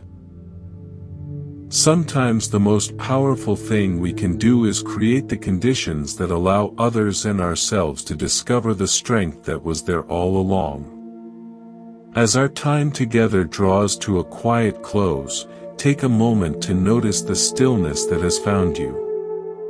Can you feel how this deep calm is not something you had to build or acquire, but rather something you've simply allowed to surface? This tranquility you feel is your own inherent nature.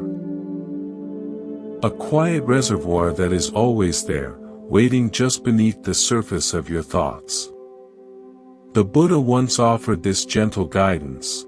In the end, only three things matter: how much you loved, how gently you lived, and how gracefully you let go of things not meant for you. Reflect on this wisdom now. Each story we explored tonight was a quiet lesson in the art of letting go, releasing the grip of yesterday's regrets, tomorrow's anxieties, and the mind's endless chatter. This understanding has now been planted within you, a seed of awareness that will continue to grow long after these words have faded. This isn't about achieving a perfect state of mind, but about developing a new relationship with your own experience. Even if thoughts return, even if the world feels loud again tomorrow, remember the feeling you have right now. The lessons from these ancient masters have shown you a path back to this quiet center, a way of being that is always accessible. The peace you've touched is not a fleeting visitor, it is a permanent resident of your own awareness. As you prepare for deep and restorative sleep, know that the true teaching was not in the stories themselves, but in the quiet space they opened within you. It is in this inner stillness that clarity is found and the body and mind can truly heal. Carry this feeling of gentle release with you as you drift off. Let it be the foundation for your rest and the quiet strength that greets you in the morning. Thank you for joining us on this journey at Monk's Moon Temple. Sleep well.